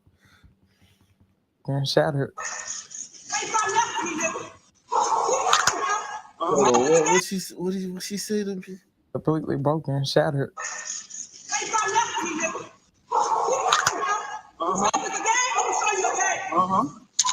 We're tired of burying our women to abusers.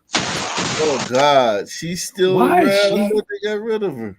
I thought so. No, then she won a real. She has to pay a fine or something like that. But she won a real election. Off the case, yeah. She just off the Trump case and the Young Thug case.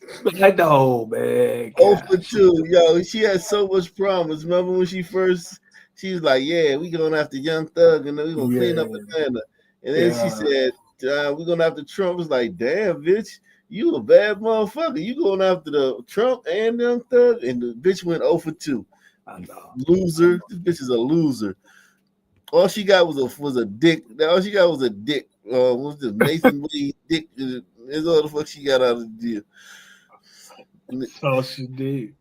Yeah, Nathan Wade cracked her ass. That's the only thing she got out of the fucking deal. I know. Nathan Wade shit. He's the one. He's the real MVP. Telling you. Nathan Wade cracked her ass though. What it's worth, man? I don't even know. She ain't no hell of a look. Nah, she ain't. And I can't get over her wearing that dress backwards and shit. Yeah, she's just her attitude. She's just terrible. She's horrible. I really wasn't expecting to see her anymore. Jesus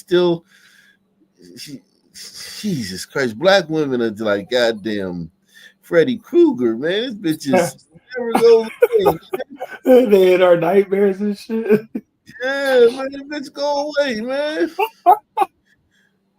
Fuck, man, this bitch is appearing and shit, and she ain't going nowhere, man. I'm telling you, know who else? For whatever reason, man, I feel that Tiffany Henry ain't going nowhere. I just think that she just has too much of a gifted gab to just be gone. No, she's still mayor of that one township. Remember, she was mayor of 2 townships at the same time. So she still got a little bit of power. She the type that she gonna definitely land on her feet because she I don't know if she'll ever get another job as a mayor, but she could get a podcast or go on reality shows, maybe go to Housewives, whatever, Housewives of Chicago or some shit. I'm telling you, man, she gonna have T-shirts. She know the game. She's a pimp, I think. I would give her. I guarantee she puts paws on niggas too.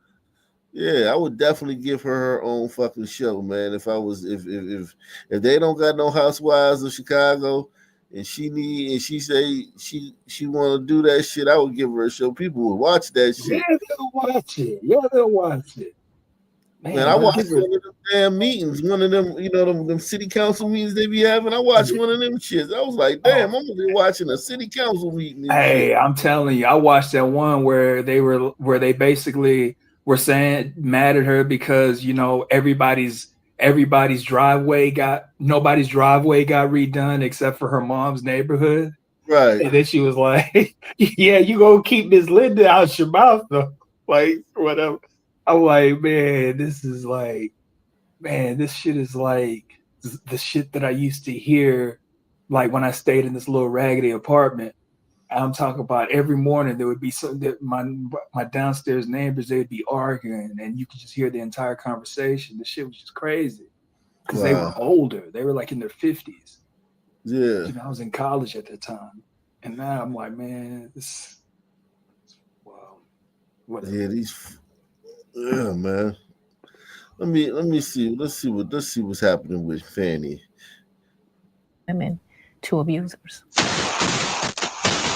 I break down and cry every single day. Some days I don't even want to go on. It's like, okay, you're guilty. Dang, my mom still is not gonna hug me. And my mom's still not here.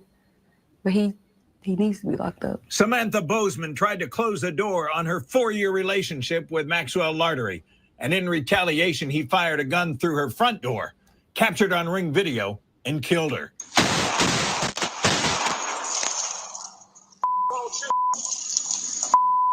Say Fulton County Chief Senior Assistant District Attorneys Cassie Hall and Christina Robinson. And there's another video that I have where he's saying, if you come outside, I'm gonna shoot you. I'm gonna shoot your house. Who say Max Lartery fired 4 shots through the door and 3 of them struck Samantha Bozeman, mortally wounding her. Is there a lesson for others in troubled relationships? I would say yes. I would say no, and enough is enough. Ms. Hall and Ms. Robinson say earlier this month a jury convicted Lartery of murder and more. And Senior Judge David Emerson sentenced him to life in prison with the possibility of parole, plus 5 years, plus 10 years probation if he ever made parole. She's just a beautiful spirit, just happy, joyful. She'll get on you if she had to, but she was just a happy, helping person. The 2 trial prosecutors say Lartery, 33 at the time of the shooting, had not been contributing to the household bills and wanted Ms. Bozeman, 51 at the time, to give up custody of 2 of her grandchildren, whom she had adopted. Zipporah Ferguson says shortly before the shooting, her mom came to Ms. Ferguson's job crying. She was like, I'm done with him, and everything like that. That nigga wanted custody of 2 of her grandchildren that she adopted? That nigga crazy. A black dude want custody of some kids. Yeah, man, I don't know. Yo, he must have bumped his fucking head, man. Something wrong with that nigga. That nigga, we need to study his ass. I'm kind of thinking, we heard in that little shootout or whatever, we heard her yelling, right? Or was he yelling at her? She was talking shit. No, she was talking shit too. I don't know. I kind of believe that we're only hearing one side of the story. I mean, don't get me wrong. I mean, I know the son, can't nobody stop the son man of sunning, but right. I just want to hear the second side of the story. Yeah, that nigga tripping though, man. You want motherfucking custody of her grandchildren? What would even make him? Well, I don't even know guys that say that want to adopt somebody else, and then he's known him 4 years. Like what? Like what is he trying to get at? What is he trying to say, that the children aren't safe?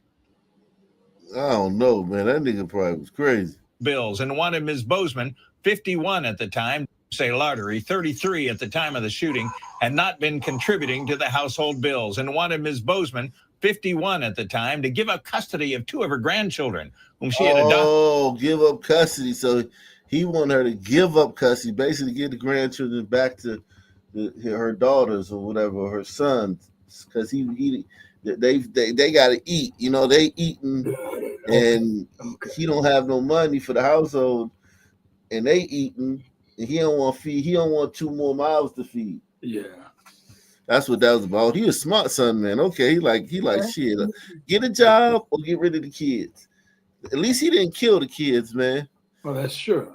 That's true. You know what I'm saying? So you got to give him a lot of credit, man. We got to build a monument. We got to build a goddamn statue for that nigga. He ain't killed the kids.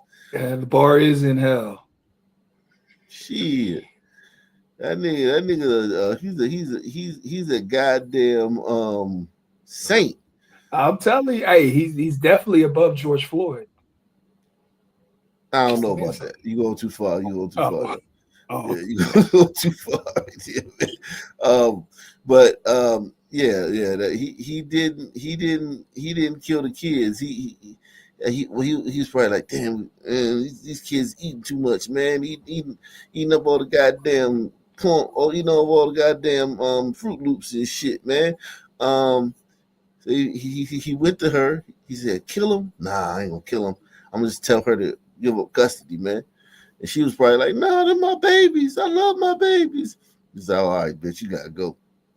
Nah, she probably was like, "Motherfucker, I wish your motherfucking ass would. You think I'm afraid of a fucking gun, nigga? Fuck you. Yeah. Fuck you and that gun."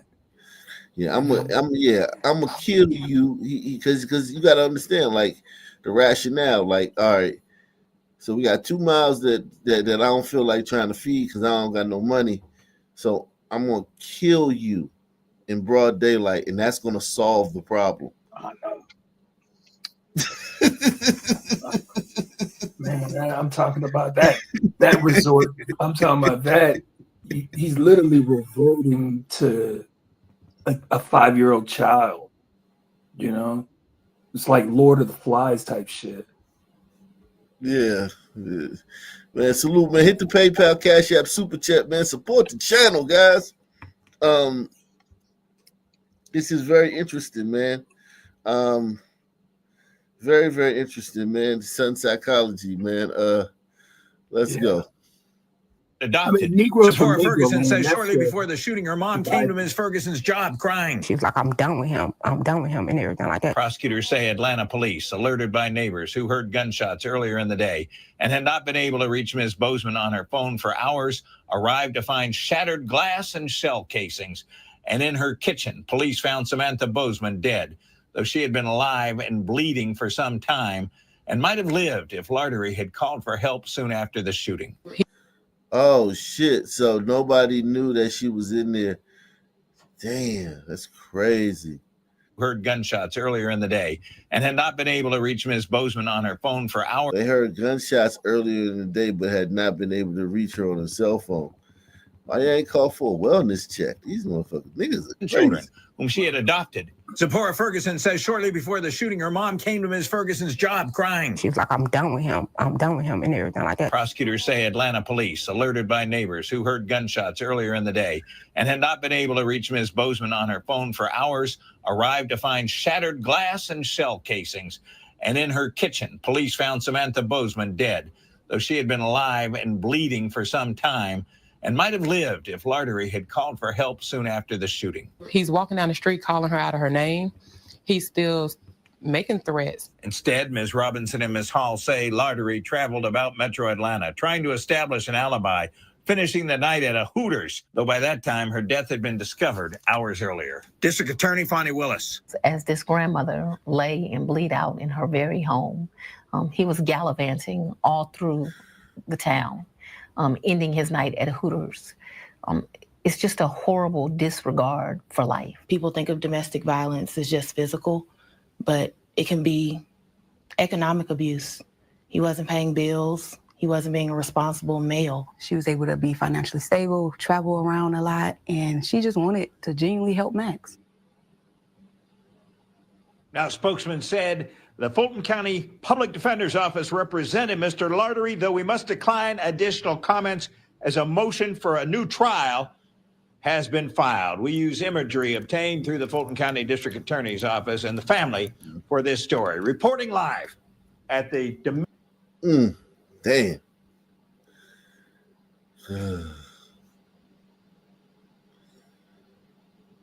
That's crazy, man.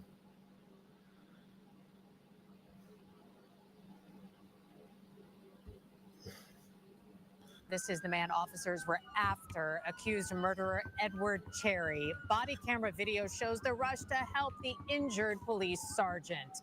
And new at 6, Channel 2 investigative reporter Mark Winnie is live in downtown Atlanta. Mark, that suspect, Cherry, just pleaded guilty to 4 different cases in Fulton County, including murder. Yeah, Adam Abate, the lead prosecutor on Edward Cherry's Fulton County cases. Shout out to my man Dada Rican, man. Dada Rican becoming a member, man. Shout out to you, Dada Rican, man. Now he can. Cherry has pled guilty to 4 cases worked here in the DA's Major Crimes Division, including one where Cherry stabbed a sleeping inmate once, then about 20 more times after his victim was awake. But if the allegations elsewhere are true, death has followed Edward Cherry. This defendant is one of the most violent I've ever seen. He shot me just right before I rammed him. Where'd he shoot you? In the neck, right here.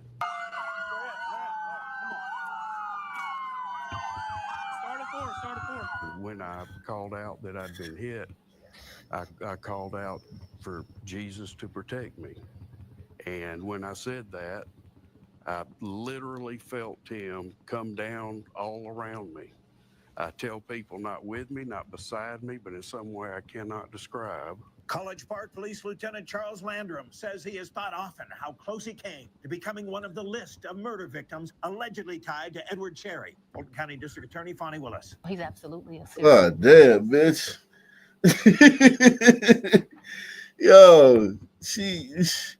Yo, you obviously ain't doing something right if niggas is acting like this in your goddamn principality, man, your municipality.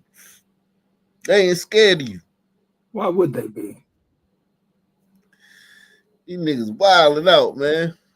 A serial killer. Lieutenant Landrum says a license plate reader alerted College Park Police that a car tied to a homicide case was in their jurisdiction. He gave chase, and an instant before, Landrum rammed the car for the second time. Cherry shot him in the neck, a whisker away from the carotid artery. Lieutenant Landrum says the collision knocked the gun out of Cherry's hand and out of the car, part of that heaven-sent protection. If he'd have still had that gun with me holding, with my gun hand holding the blood back, he might have got, over on me. Mr. Cherry, last week, pled guilty to 4 cases.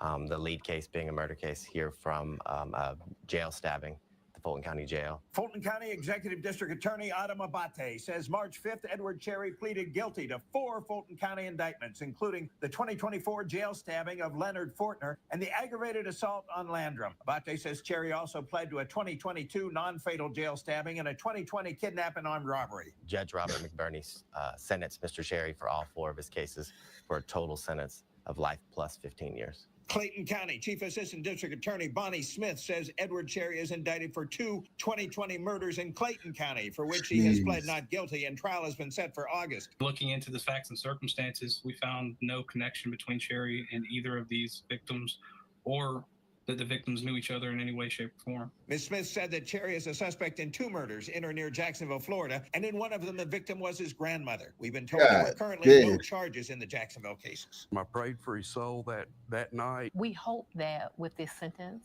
it will provide some closure for these victims, and it is the beginning of justice for society. Now, a spokesman said concerning the Clayton County case, the Clayton County Public Defender Office represents Mr. Cherry. Their attorneys are preparing a strong, effective defense on his behalf. The 4th Circuit State's Attorney's Office in Florida says, we understand the developments that have taken place in Georgia and will provide updates on any Jacksonville cases when they become publicly available. Jeez.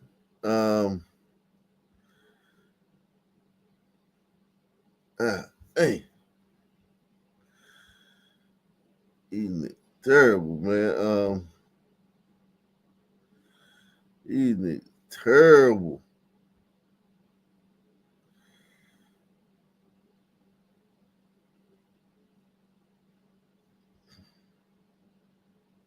A Miami police officer is relieved of duty while an internal affairs investigation is underway. That investigation stems from the assault call that happened last Sunday. Good evening and thank you for joining us. I'm Trina Robinson. And I'm Dewan Strader. Good evening to you. Nico Clemens is live at Miami Police Headquarters tonight with video of that incident you'll see only on NBC6. You too. The video is intense and it's violent. So you'll see several people on bikes, regular bicycles, motorized bikes. They surround the man, then attack him in front of a Miami police officer's car. Then you'll see in the video, or what you won't see, is that officer get out the car to help the man until the assault is over. You know, we have so many questions after watching this video, but so does the department. A brutal assault. A Miami police officer is off the job after this violent attack outside the night concert hall on Biscayne Boulevard Sunday night. In the video, a man parks in front of a Miami police officer's car, gets out, and appears to go over and say something to another person on a bike. The man then walks to the driver's side of the officer's car and seems to have a conversation with the officer in the car. Seconds later, more people on bikes show up and the man walks back to his car. The tree is blocking the camera's view, but that's when the encounter between the man and people on bikes appears to turn violent. The police officer does not get out the car. Okay, he gets out his car. One of them niggas gets injured in some way, and now he's on fucking. He's fired. Do you understand that that cop did the right thing? Unfortunately, man. This honestly looks like another country. This looks like Mexico or something. Yeah, because if there's a cop right there, that should have prevented the beating. That should have prevented the beating. They should have been like the bikers, but we did a video on the bikers not so long ago, man. They don't care. When they're on these bikes, they're above the law. They whooped that man's ass right there in front of the cop. That's something that I don't know. I'm just surprised to see that in Florida, in the South, I'll just say. But that cop may have done the right thing, because here's the thing. If anything happened to one of them goddamn sun turds on those bikes, let's just say something happens and one of those sun turds dies. Now his life is forever changed. He could get fired for this, right? Say he gets fired for dereliction of duty, right? Mm-hmm. Fine, he could pan out in another county or another city. He could go get a job in another city, another county. But if he got out of there and they started attacking him and he pulled out his gun and shot one of them niggas, he got big problems. His problems are not as bad as they would have been if he would have got out of the car, I think. Trying to call it rocks. The chaos escalated. Oh, wow. Someone jumps on the man's car and smashes the windshield. Then you see the assault. Several people kick the man while he's on the ground. Then someone throws a bike on top of him. The officer is still in their car, but it seems other officers run over to break up the attack after police say they were investigating a call of a bicyclist versus motorist dispute involving an assault. Seconds later, the officer who was sitting in their car gets out and walks over to the fight. Miami Police says its department initiated an internal affairs investigation into this incident and has relieved the officer of duty until they learn the outcome of the investigation. The police chief said in a statement, "The members of the Miami Police Department understand and take great pride in upholding their responsibility to protect and serve our community. We must act for the betterment of our community. I will share the results of the investigation once it has been completed." Growing questions surrounding an officer's lack of Did anybody get arrested? Because they said the officers broke it up. They didn't say the officers arrested anybody. He said the officers broke up the fight. Yeah. All those guys should have been arrested, man. That behavior was absurd. I mean, the fact that it just happens the police right in front of there, and they just don't give a shit. It's like, when are you gonna kind of reestablish your authority, or are we just not there yet? I'm telling you, man. This is Florida. Saying this isn't Massachusetts, LA.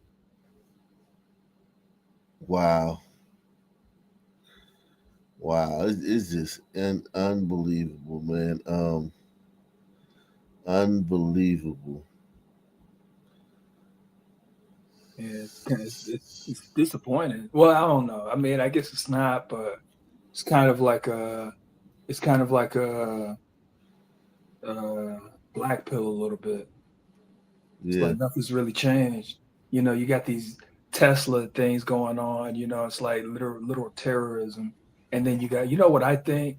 I think Pam Bondi has the same amount of personality as Akeem Jeffries.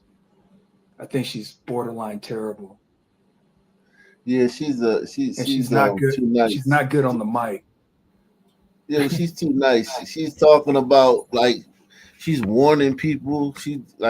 I'm warning you guys, if you keep burning up these Teslas, warning people. You need to be out there arresting people. What you mean warning them, man? I don't like her, man. She's a clown. She's a Lack of action during a vicious attack.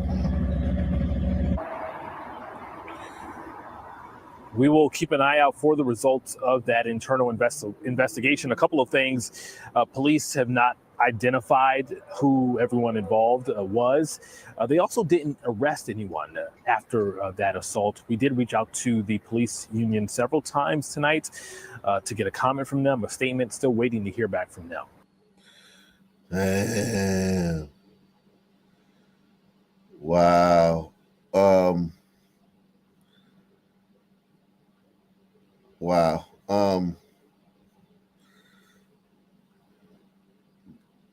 Cops got so much. Cops have so much shit they got to deal with, man.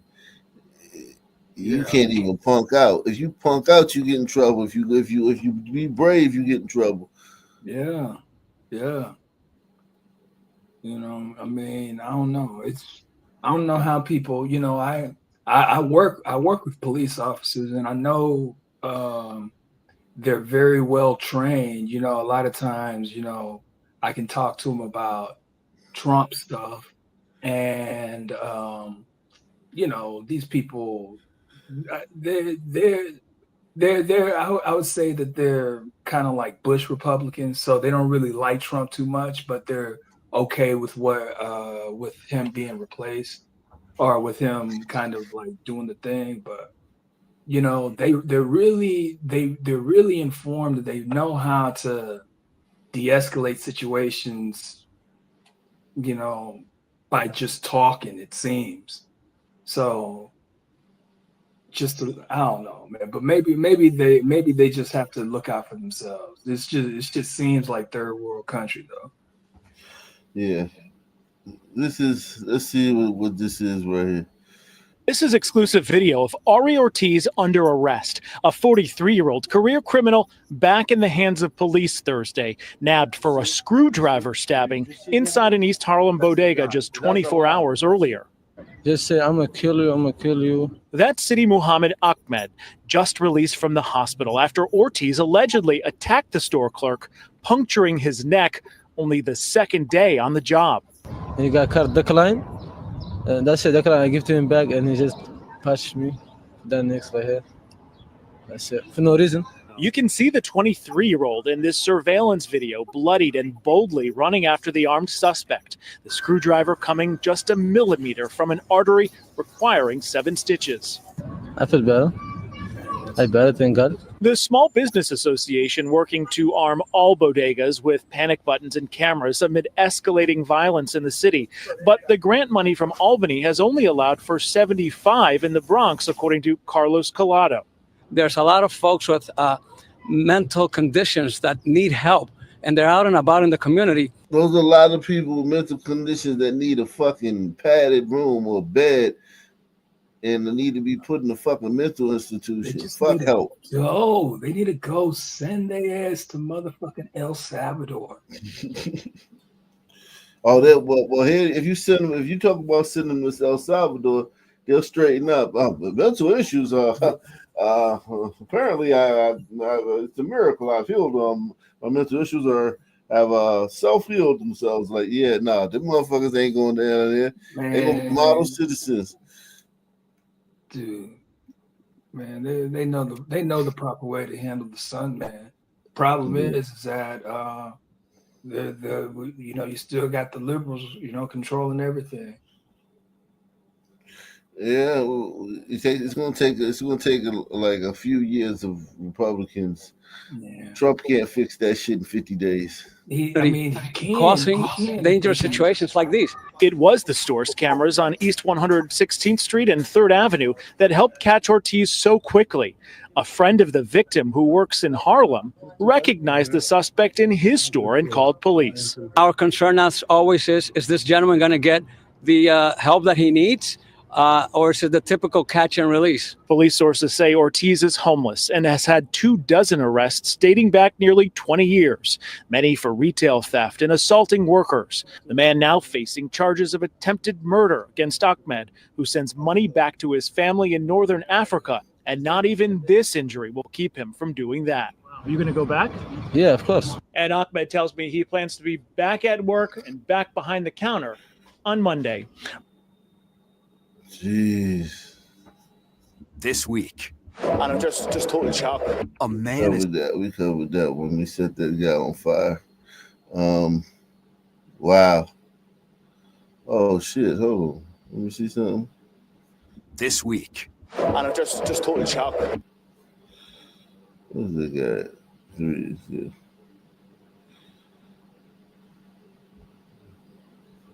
That driver sporting a bandage on his face where he was grazed by a bullet after he says that he and a passenger got into an argument during a ride in Brooklyn early this morning. Fox 5's Duarte Geraldino is outside the police precinct in Canarsie where the shooting took place. Duarte, what can you tell us? Right now, police at the city. Nah, the country ain't done for, man. We on the right path, man. We got the Democrats out of the executive branch, out of the federal government. Hey, you know anything? Hey, you heard about whatever Trump rescinding that separate, what is it? The separate but equal something from 1960s?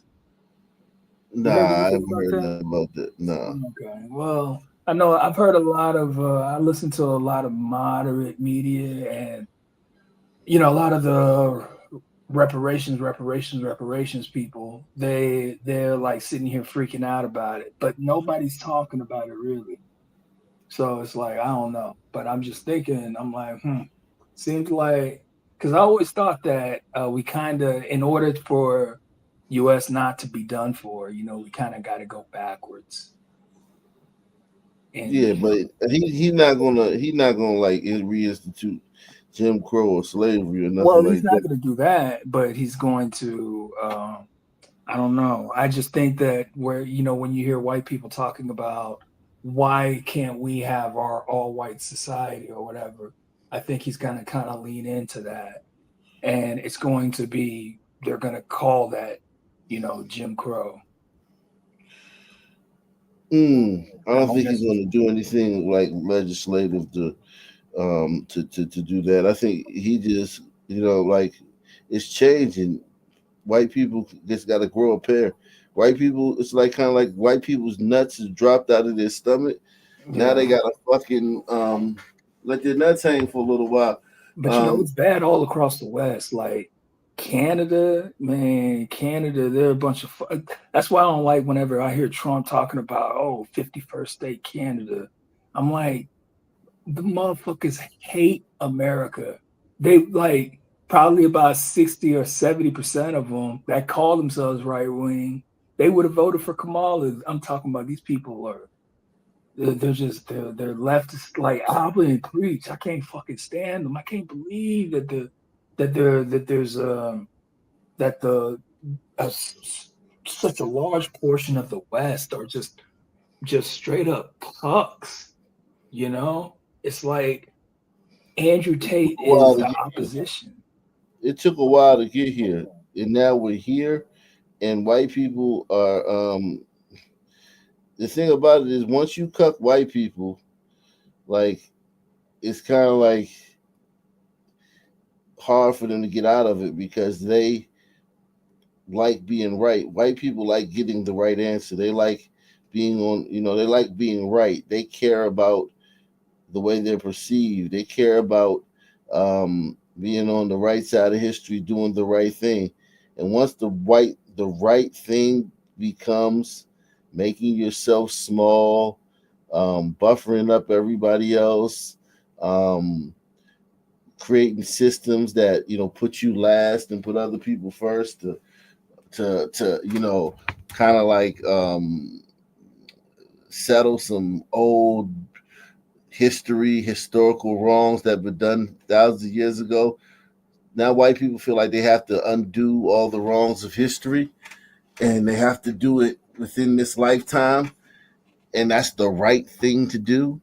So gliders are just going to do the right thing. They always want to do the most gliders want to do the right thing. You know what I'm saying? And the right thing is things that fuck them over now. So it's hard for them to see, the thing is, I think white people, that right thing, white people have been psyoped, no different than black people being psyoped into like believing into MLK or whatever. It's like the same shit with white people, when it comes to fighting, these forever wars. And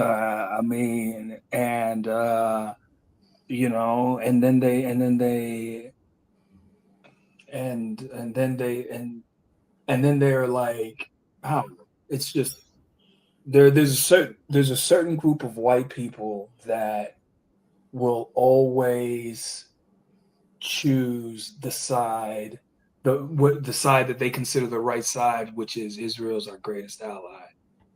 And then we're gonna forever be poisoned and duped and free speech taken away, and they're gonna just play both sides. It's a complicated thing over there because Israel might well be their greatest ally. Them Arabs fucking hate white people.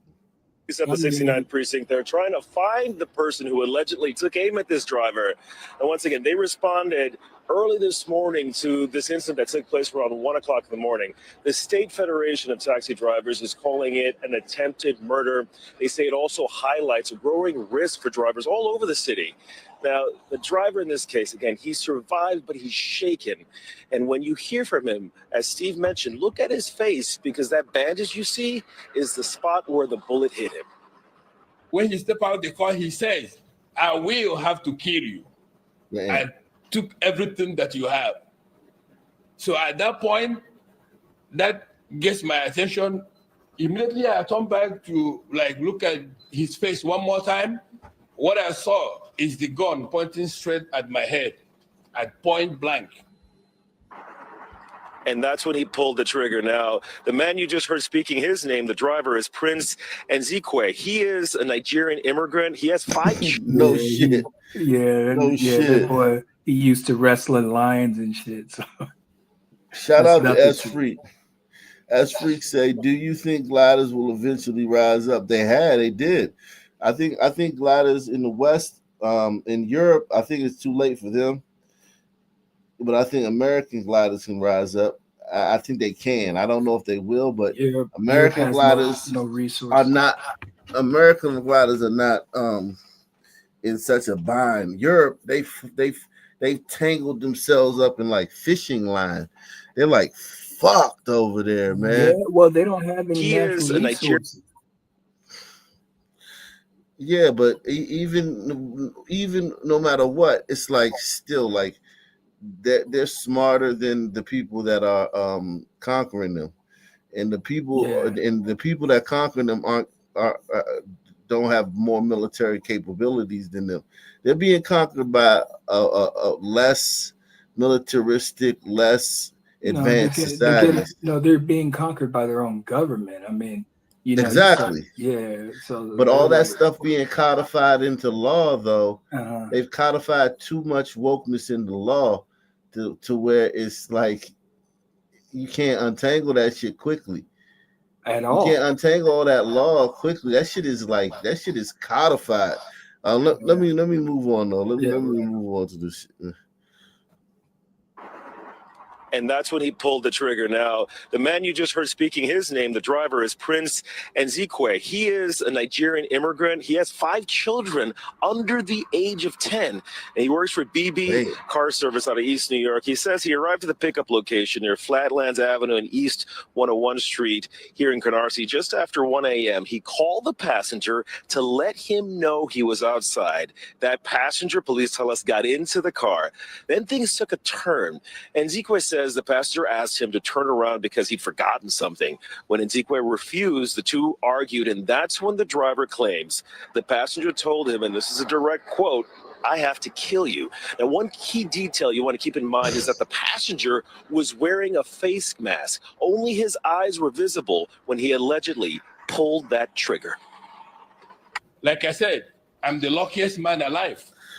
I'm the luckiest man alive, so I can't complain. It should be illegal for anyone getting into a cab to be wearing a mask. Yeah. It should definitely be illegal, but most importantly, drivers do not pick these individuals up. We will deal with helping you navigate through TLC or fighting the summons or fighting the fight, but your life is more important. And he was referencing the fact that if a driver refuses to pick someone up, that person can file a complaint against him. Now, because the suspect in this case was wearing that mask, it's going to be difficult to identify him, even though there was a camera inside the vehicle. And tonight, the Federation is offering a $5,000 reward for information leading to the suspect's arrest. And they say attacks on drivers are becoming far too common in the city, often committed by a small group of repeat offenders. So now the Federation is urging Governor Kathy Hochul to take action. They're asking her to issue an executive order to change bail reform. And once again, a 54-year-old Nigerian immigrant is alive tonight, but he was shot in the face by the man he says was his passenger. And tonight, officers at the... Shout out to Douglas Chunks, man. Ock Nation Hall of Fame. But we got to go to Toronto, man. Shout out to Douglas Chunks, man. Everybody give Douglas Chunks. This is why every time when I look at the chat, man, everybody's name should be green, man. Everybody's name should be green, man. For real, man. Everybody's name should be green, man. Douglas Chunks giving y'all all these damn giving you all these damn memberships, man. Let's see what's going on in Toronto. We said we were gonna look at Toronto, man.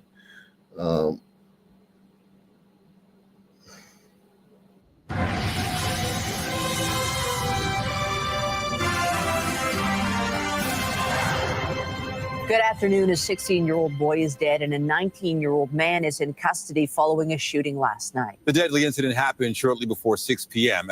This guy's an asshole. He's the one who did an interview with Mike Tyson, man. He was very rude to Mike Tyson. Man, yeah, man, that dude. Yeah, that dude. That guy's a piece of shit, man. Yeah. An apartment building near York and Lakeshore Boulevard.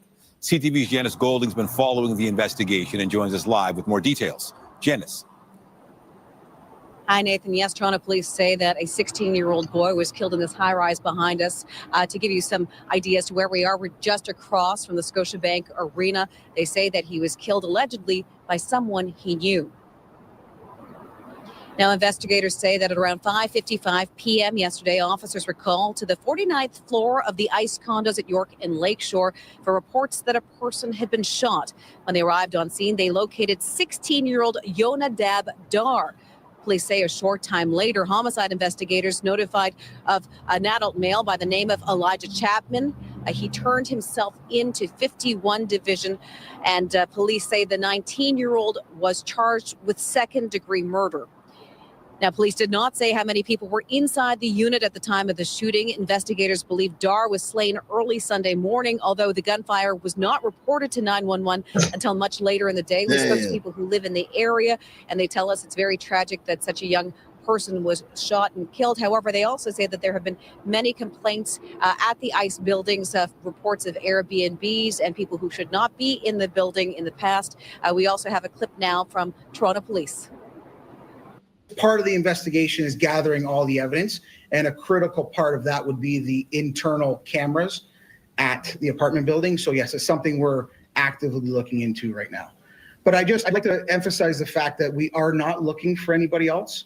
There's no outstanding suspects at this time, and it was a isolated incident. Now, Chapman was expected to appeal in a Toronto bail court early this morning. This is Toronto's 6th homicide of the year. Reporting live. Wow, 6 homicides of the year. Come on, man. Austin Dovercourt, man, he was the one telling me that that the Indians is going crazy, man, in Toronto, man.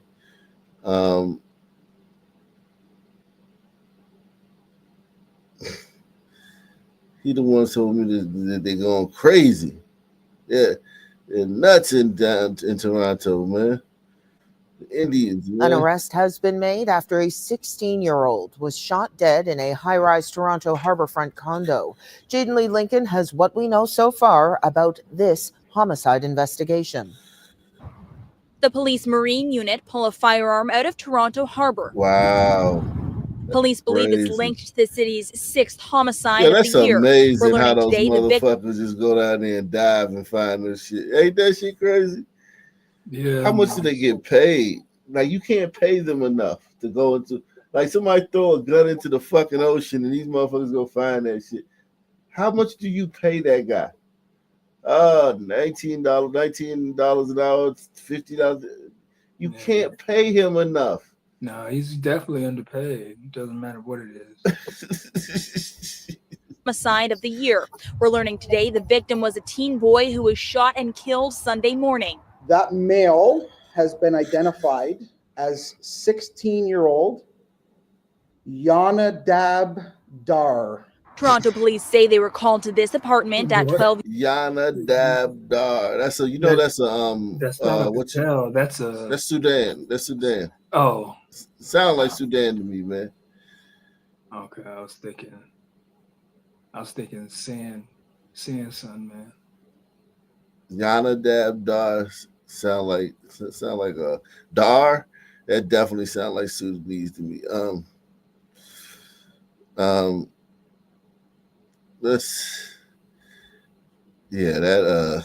me see, Indians, Toronto. He said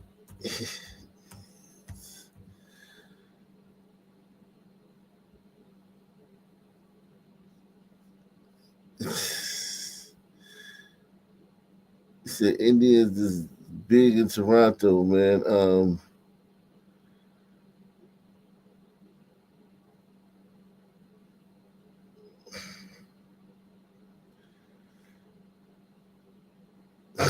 I saw this one where this woman, well, the caption said time where I got groped at the nightclub, and some woman recording herself, and then this Indian dude just walks up on her. By the looks of it, you would think that they were together or something, but yeah, he just kind of just walked up on her. I don't know, maybe he did something, but dude looked a lot like. A man in Waterloo is sharing.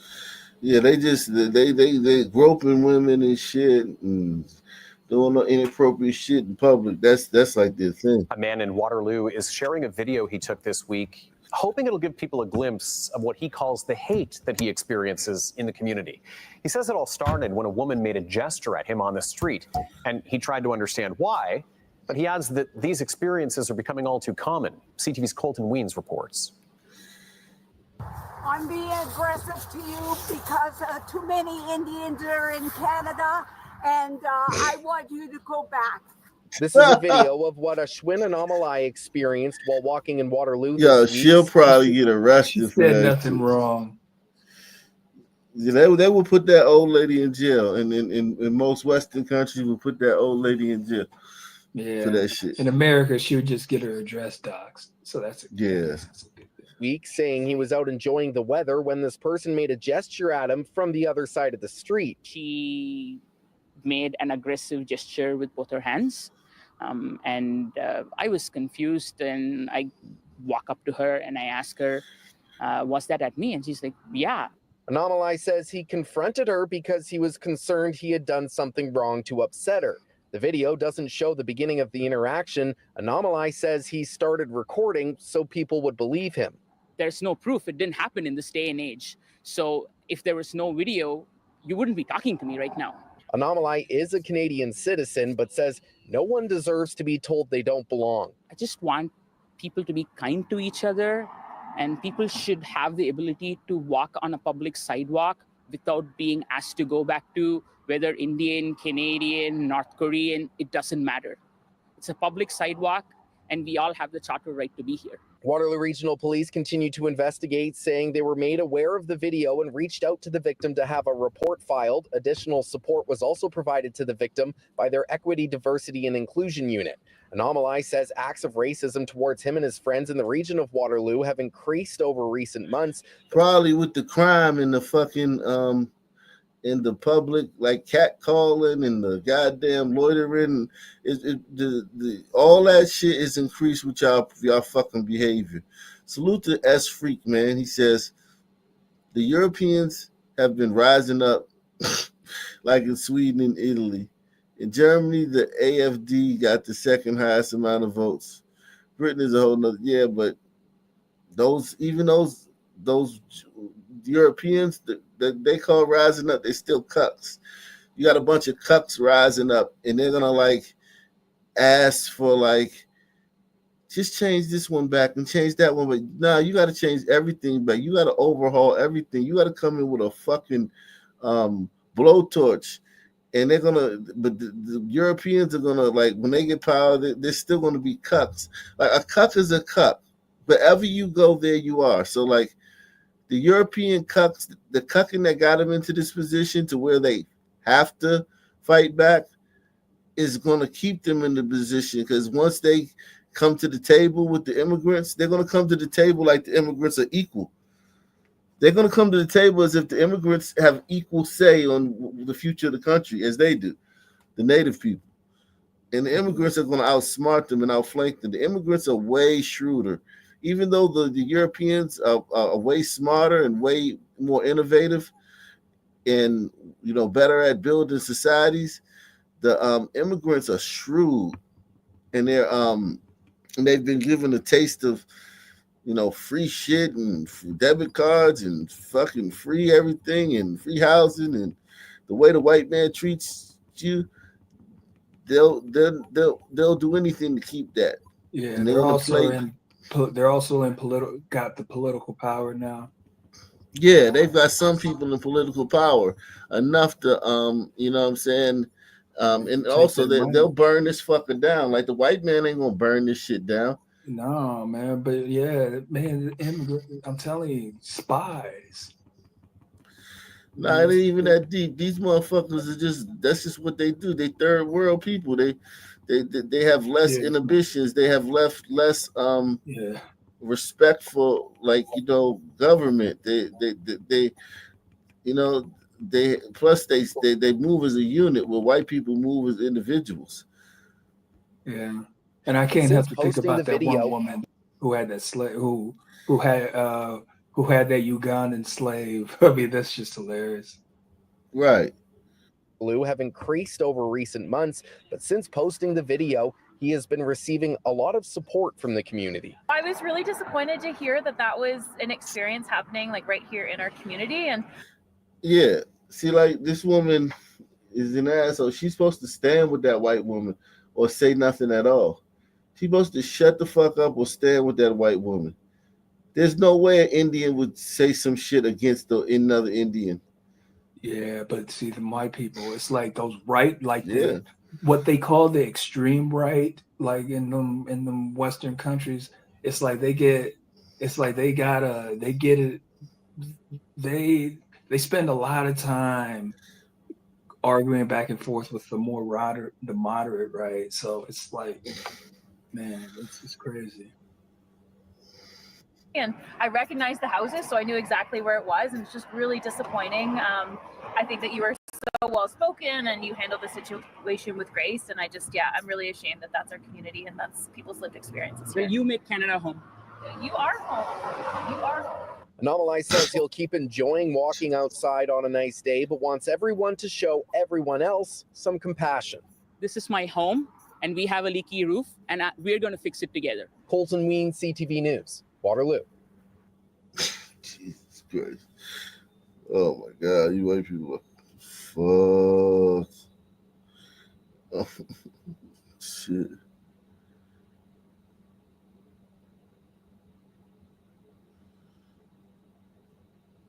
More passport problems for a local transgender person. As we first told you in January, Orion Hodge's new passport application was delayed following an executive order from the Trump administration. The policy only recognizes 2 genders. Tonight, ABC 10 News reporter Ryan Hill follows through with Orion, who finally received his passport, but not what he was expecting. Travel can be stressful, especially if you're waiting for necessary documents like a passport. Luckily, I ended up getting my passport. Orion Hodge transitioned from female to male in 2019. He identifies as he, they. The soon-to-be college grad was updating their passport for a trip to Australia after graduating. My name was changed, but my gender was not changed. So it states my legal name, Orion Hodge, but... You're a girl, let me guess, right? Why would they continue to play make-believe with these fucking insane people? This guy's sick. He's more sinister than that. Most of them are autogynephiles. Mm-hmm. Most of these people are autogynephiles. So we got to play along with their perversion. Yeah, No, you don't they give get, them but they power. get off on that. Like he gets No, off on that. Yeah, so don't play that game. And then but does not state the correct pronouns or gender. Orion sent me this photo of the updated passport. He got it at the end of February. We blacked out any personal and confidential information. It shows the legal name changed, but the gender's still showing female, not the male like he applied for. I was expecting my gender not to be changed, and I was mentally prepared for that. But it was still pretty disappointing to see. As I first reported back in January, the State Department was putting a pause on passport applications with X marked as the gender. The reason? As of today, it will henceforth be the official policy of the United States government that there are only 2 genders, male and female.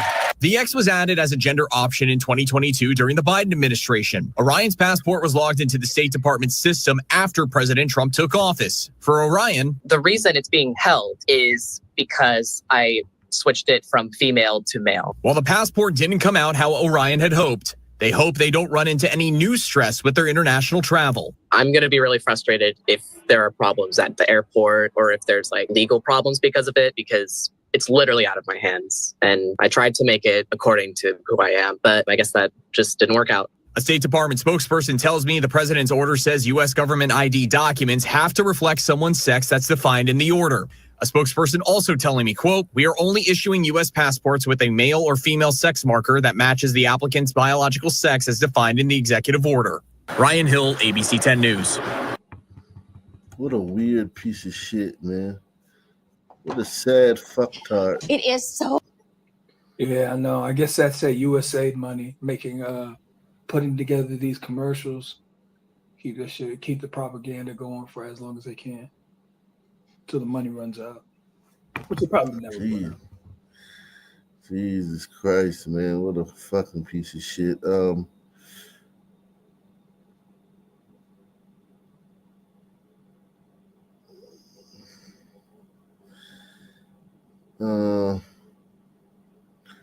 Wow.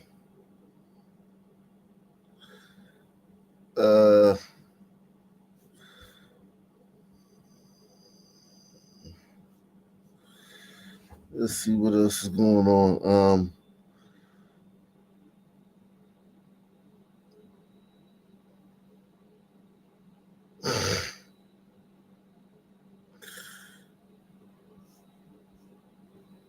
Get her out of here.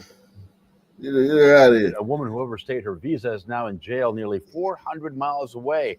She says she was detained after going through TSA at Fort Lauderdale Hollywood International Airport. And that's where we find local 10's Janine Sandwood live with this story. Janine. Louis, this is part of the national immigration crackdown. Even people without criminal records are subject to deportation. And this family says they want to fight that. We were homeless in the Bahamas, and then we came here. James Walkeen admits he and partner Lashar Smith overstayed their visas more than a Oh decade yeah, we ago. did that And they shit came here from yesterday. the Bahamas looking for Yeah, deuces, man. Yeah, the fuck on, man. Yeah, the fuck on, man. I hate to say it, man, and I mean that. Like, I hate to say that, man. Yeah, but we have a mandate. Look at this. Yeah, exactly. Like we have to follow the laws now. Well, get this. 3 teen sisters are accused of chasing their mother out of their home with knives after hatching a plan to kill her because she turned off the Wi-Fi. This all happened really in West Harris County. Sisters ages 16, 15, and 14 tonight are locked up. Fortunately, their mother was not seriously hurt. KPRC2 reporter Corley Peel joins us now with the history the home has with law enforcement. A home here inside the Barkers Crossing neighborhood is where the 3 teen sisters are accused of trying to kill their mother. Neighbors say they hear yelling and see deputies outside their home on a regular basis. One neighbor who asked to remain anonymous says she saw the scene overnight. We came home from the rodeo like around 11 p.m. and we saw all of them outside in the driveway. So we kind of thought that was out of the ordinary. The 3 teen sisters were mad their mom turned off the Wi-Fi. Deputies say they grabbed kitchen knives and chased their mom inside their house and into this street while trying to stab her. The mother was struck with a brick in the process. The grandmother was also knocked over as she tried to protect the mom. Fortunately, both of them are okay. Were you surprised to see police outside the house? No, it's not the first or last time. How often do you see police at the home? We've been here over a year and it's already been probably more than 5 times. The Harris County Sheriff's Office says this is the 3rd time deputies have been called to that home since January. The other calls include a runaway child and a disturbance involving children who were fighting. Have you ever worried for your safety living across the street and hearing a lot of the commotion? Yes, that's for sure. Yes, I don't even let my kids come outside because of them. All 3 sisters are charged with aggravated assault and being held in the Harris County Juvenile Detention Center. In West Harris County, Corley Peel. Jeez. That's psycho. That's straight up psycho. Man, they are a danger. They're a danger to every walk of life. Yeah, that was yeah. Don't get me wrong. That's correct, but to someone who's born in this age, turning off the Wi-Fi is kind of like unplugging electricity. It's probably the equivalent to them as like hitting the circuit breaker and just turning off the because that they in their world that's always been, you know what I mean? Whereas in our world, like there was a time when there wasn't internet, you didn't have access to internet all the time. In their world, like you if you're 16 or something, there's never been a time where you don't have complete access to the internet and all that shit.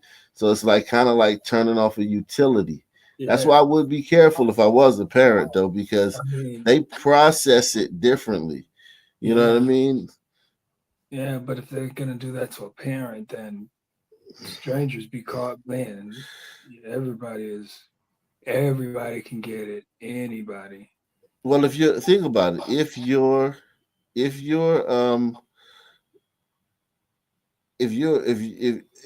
like in the house, right? Uh-huh. And you're chilling with your homies, like say it's back in the 90s or something, right? And you chilling with your brothers and sisters or your cousins and whatnot, and y'all acting up, being bad, you know, say, you know what? Fuck this shit. I'm gonna turn off the electricity. And like, dude, just turn everything on. I mean, the microwave don't work. Yeah. The fucking refrigerator, like it's almost feels like that to them because everything is reliant. Like, think about their phone. Now your phone is useless. Now you can't even really get a signal. You can't call anybody now. Yeah, and I would probably break things. I'd probably I'll hurt my hand on the wall, but to pick up a knife and the thought of picking up a knife and coming at well, of course I'm a guy, so women have contentious relationships with their mother already, but it's like it's just wild to me. Mm-hmm.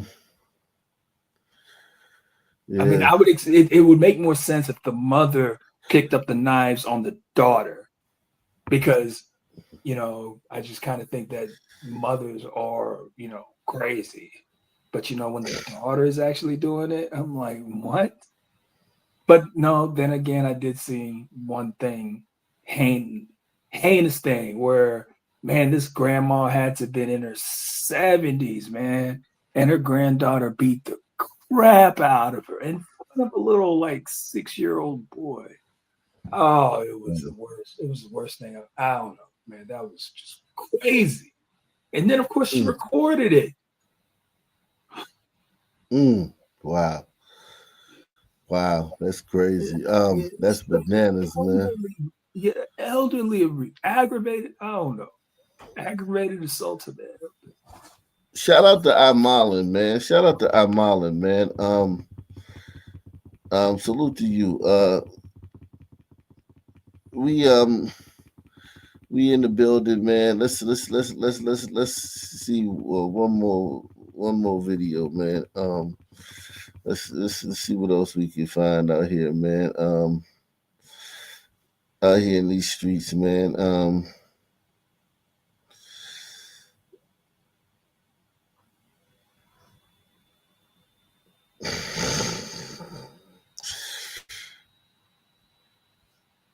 And welcome to the Factor Uncensored. Thank you for joining us tonight. First up tonight, a shopper at a Houston Family Dollar choosing to no longer be silent. And you probably saw this on social media after he says he heard a Hispanic employee making racist comments in Spanish. The thing is, he understood every word she said.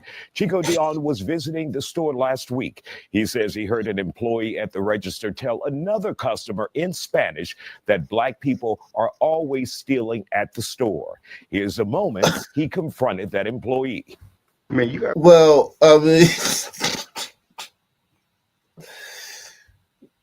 mean, was visiting the store last week. He says he heard an employee at the register tell another customer in Spanish that Black people are always stealing at the store. Here's a moment he confronted that employee. Man, you got to watch what you say when you say it.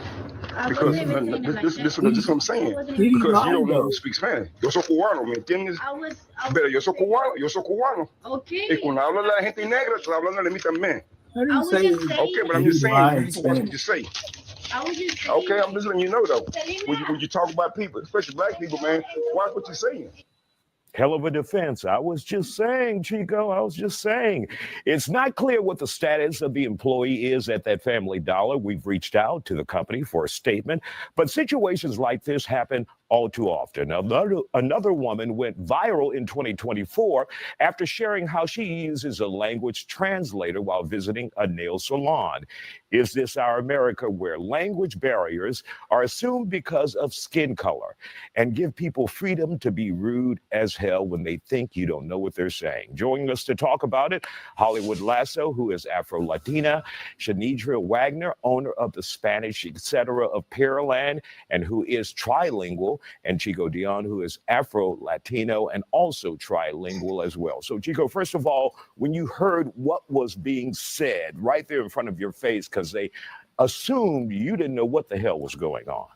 Well, the crazy part about it, the woman in front of me, she knew I spoke Spanish because she heard me on the phone and I had my phone on speaker. So I was talking to a client. Mm-hmm. So as I'm in the line, her little girl was picking up she was buying some black tennis shoes for her little girl. And she asked the woman, the cashier, buy some white tennis shoes. And she told her in Spanish, the white tennis shoes are for boys. Then she told her, when I open up the box, I put the box behind the counter because the Blacks will be stealing them. Now, the woman in front of me knows I speak Spanish. She turns around and look at me in the face, and then she dives into the conversation also. And I'm sitting up there holding I'm biting my lip to keep from going off. Mm-hmm. So I bite my lip, you know what I'm saying? And she burned off. So the little girl behind the counter, I'm trying to talk to her right. I said, let me tell you something. You got to watch what you say because you never know who will understand what. So now she's probably snapping. Did he understand me? So I tell her in Spanish, yo soy cubano. Yo soy cubano. So there she's snapping, oh, he understand me. Now she's trying to justify why she said what she said. So I'm going to say this now, you know, it took everything for me just to hold myself back from acting a fool.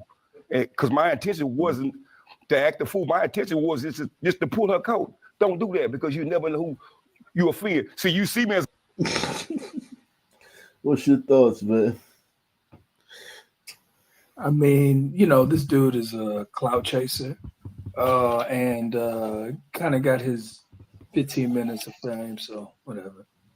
Get everything. You know, he's trying to make a big deal out of it. What happens is she trying to say real sunny people.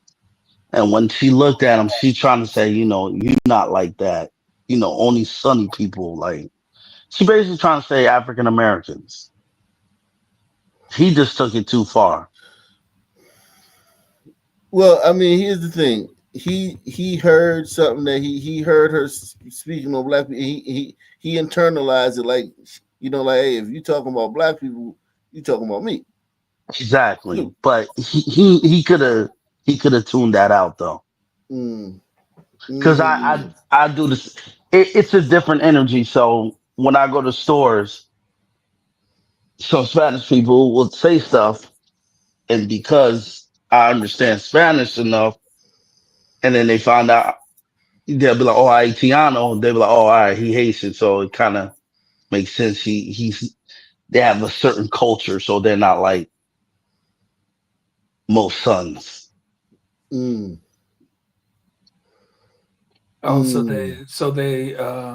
so you how do they look at Haitians? Wait, Haitians speak Spanish?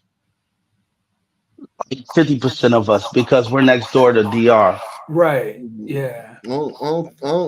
I don't speak anything that like but English, but yeah. But yeah, if I spoke a different language and motherfuckers was talking shit about black people, and I'm just a regular black person, I can see being offended by that shit. Like, yeah, man, I'd be like, yo, what the fuck, yo? I can't knock the Sun Man for saying that, and he didn't whoop her ass.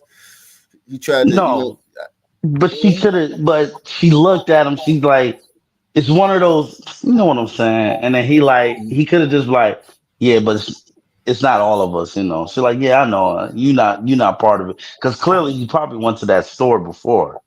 Yeah, yeah, but you know, it was a legit. It was his He moment. could have ignored it, but he didn't want to. It was his moment to shine because they're sitting here talking. They're sitting here talking in Spanish about black people in general, and he had his moment to call them out and let them know, hey, I speak Spanish. Me personally, I put him on the spot. I packed him up. Yeah, me personally, I would have ignored it. I would have like, I don't care because I'm not stealing. So yeah, but you know, nah, man. You know, these liberals, they got a different way of thinking. Like white people need to pay us enough respect and also give us more money.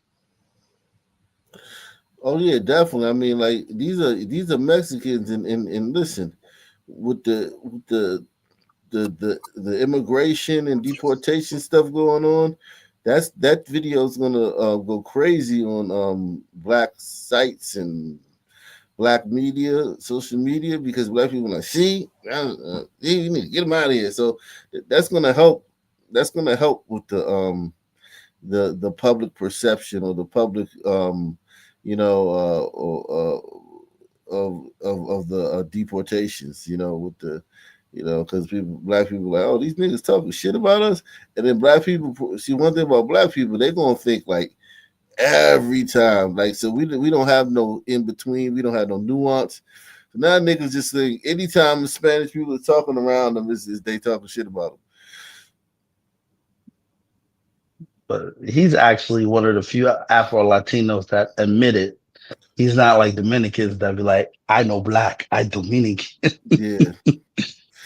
Yeah, now I know Marigon, I know Maete, I know certain words that they say they talking shit about you. But you First time I can't be ever heard obsessed with it. Maete. First time I ever heard Maete was in Friday Part 2. Mm. Yeah. Mama Huevo. Yeah, you can't be obsessed with it. You can't black people we care what other people, you know what I'm saying? We get hurt by that shit. Like black people genuinely is hurt by the fact that these people Yeah, we only accept compliments. yeah, exactly. Exactly. But yeah, salute to everybody out there, man. You came on a little late, Mark. But that's okay, man. Yeah, I'm still trying to sleep off this fucking leg shit, man. Oh yeah, you ain't been working, right? Hell no, man. It's been rough. Been Damn. rough. Tomorrow I get the cast off, so I'll let y'all know how that shit is. Damn. You feeling quicker than a motherfucker. I'll tell you that much. I gotta be a hit, man. I gotta get back on the field, man. I gotta go battle with these Suns. Yeah, man, we need you. We need you to go out there and be a soldier in the education, in educating the Sun man. It's a war. Well, educating the umbritas. Remember, Yeah. it's a predominantly umbrito school, so Well, I'm a little yeah, safer. I'm a little safer yeah, now. you are, and you also see the light in the eye. You see the light in the eyes of them burritos when you tell them something. Yes, they're eager to learn. They be like, Yeah. Especially if you're a son man. If you're a son man, yeah, they take what you say in face value. They're like they're gonna be like, he knows what he's talking about. Let him speak. I want to hear what he Wow. All right, man. Same black time, same black channel. I'm out of here. Subscribe. Peace.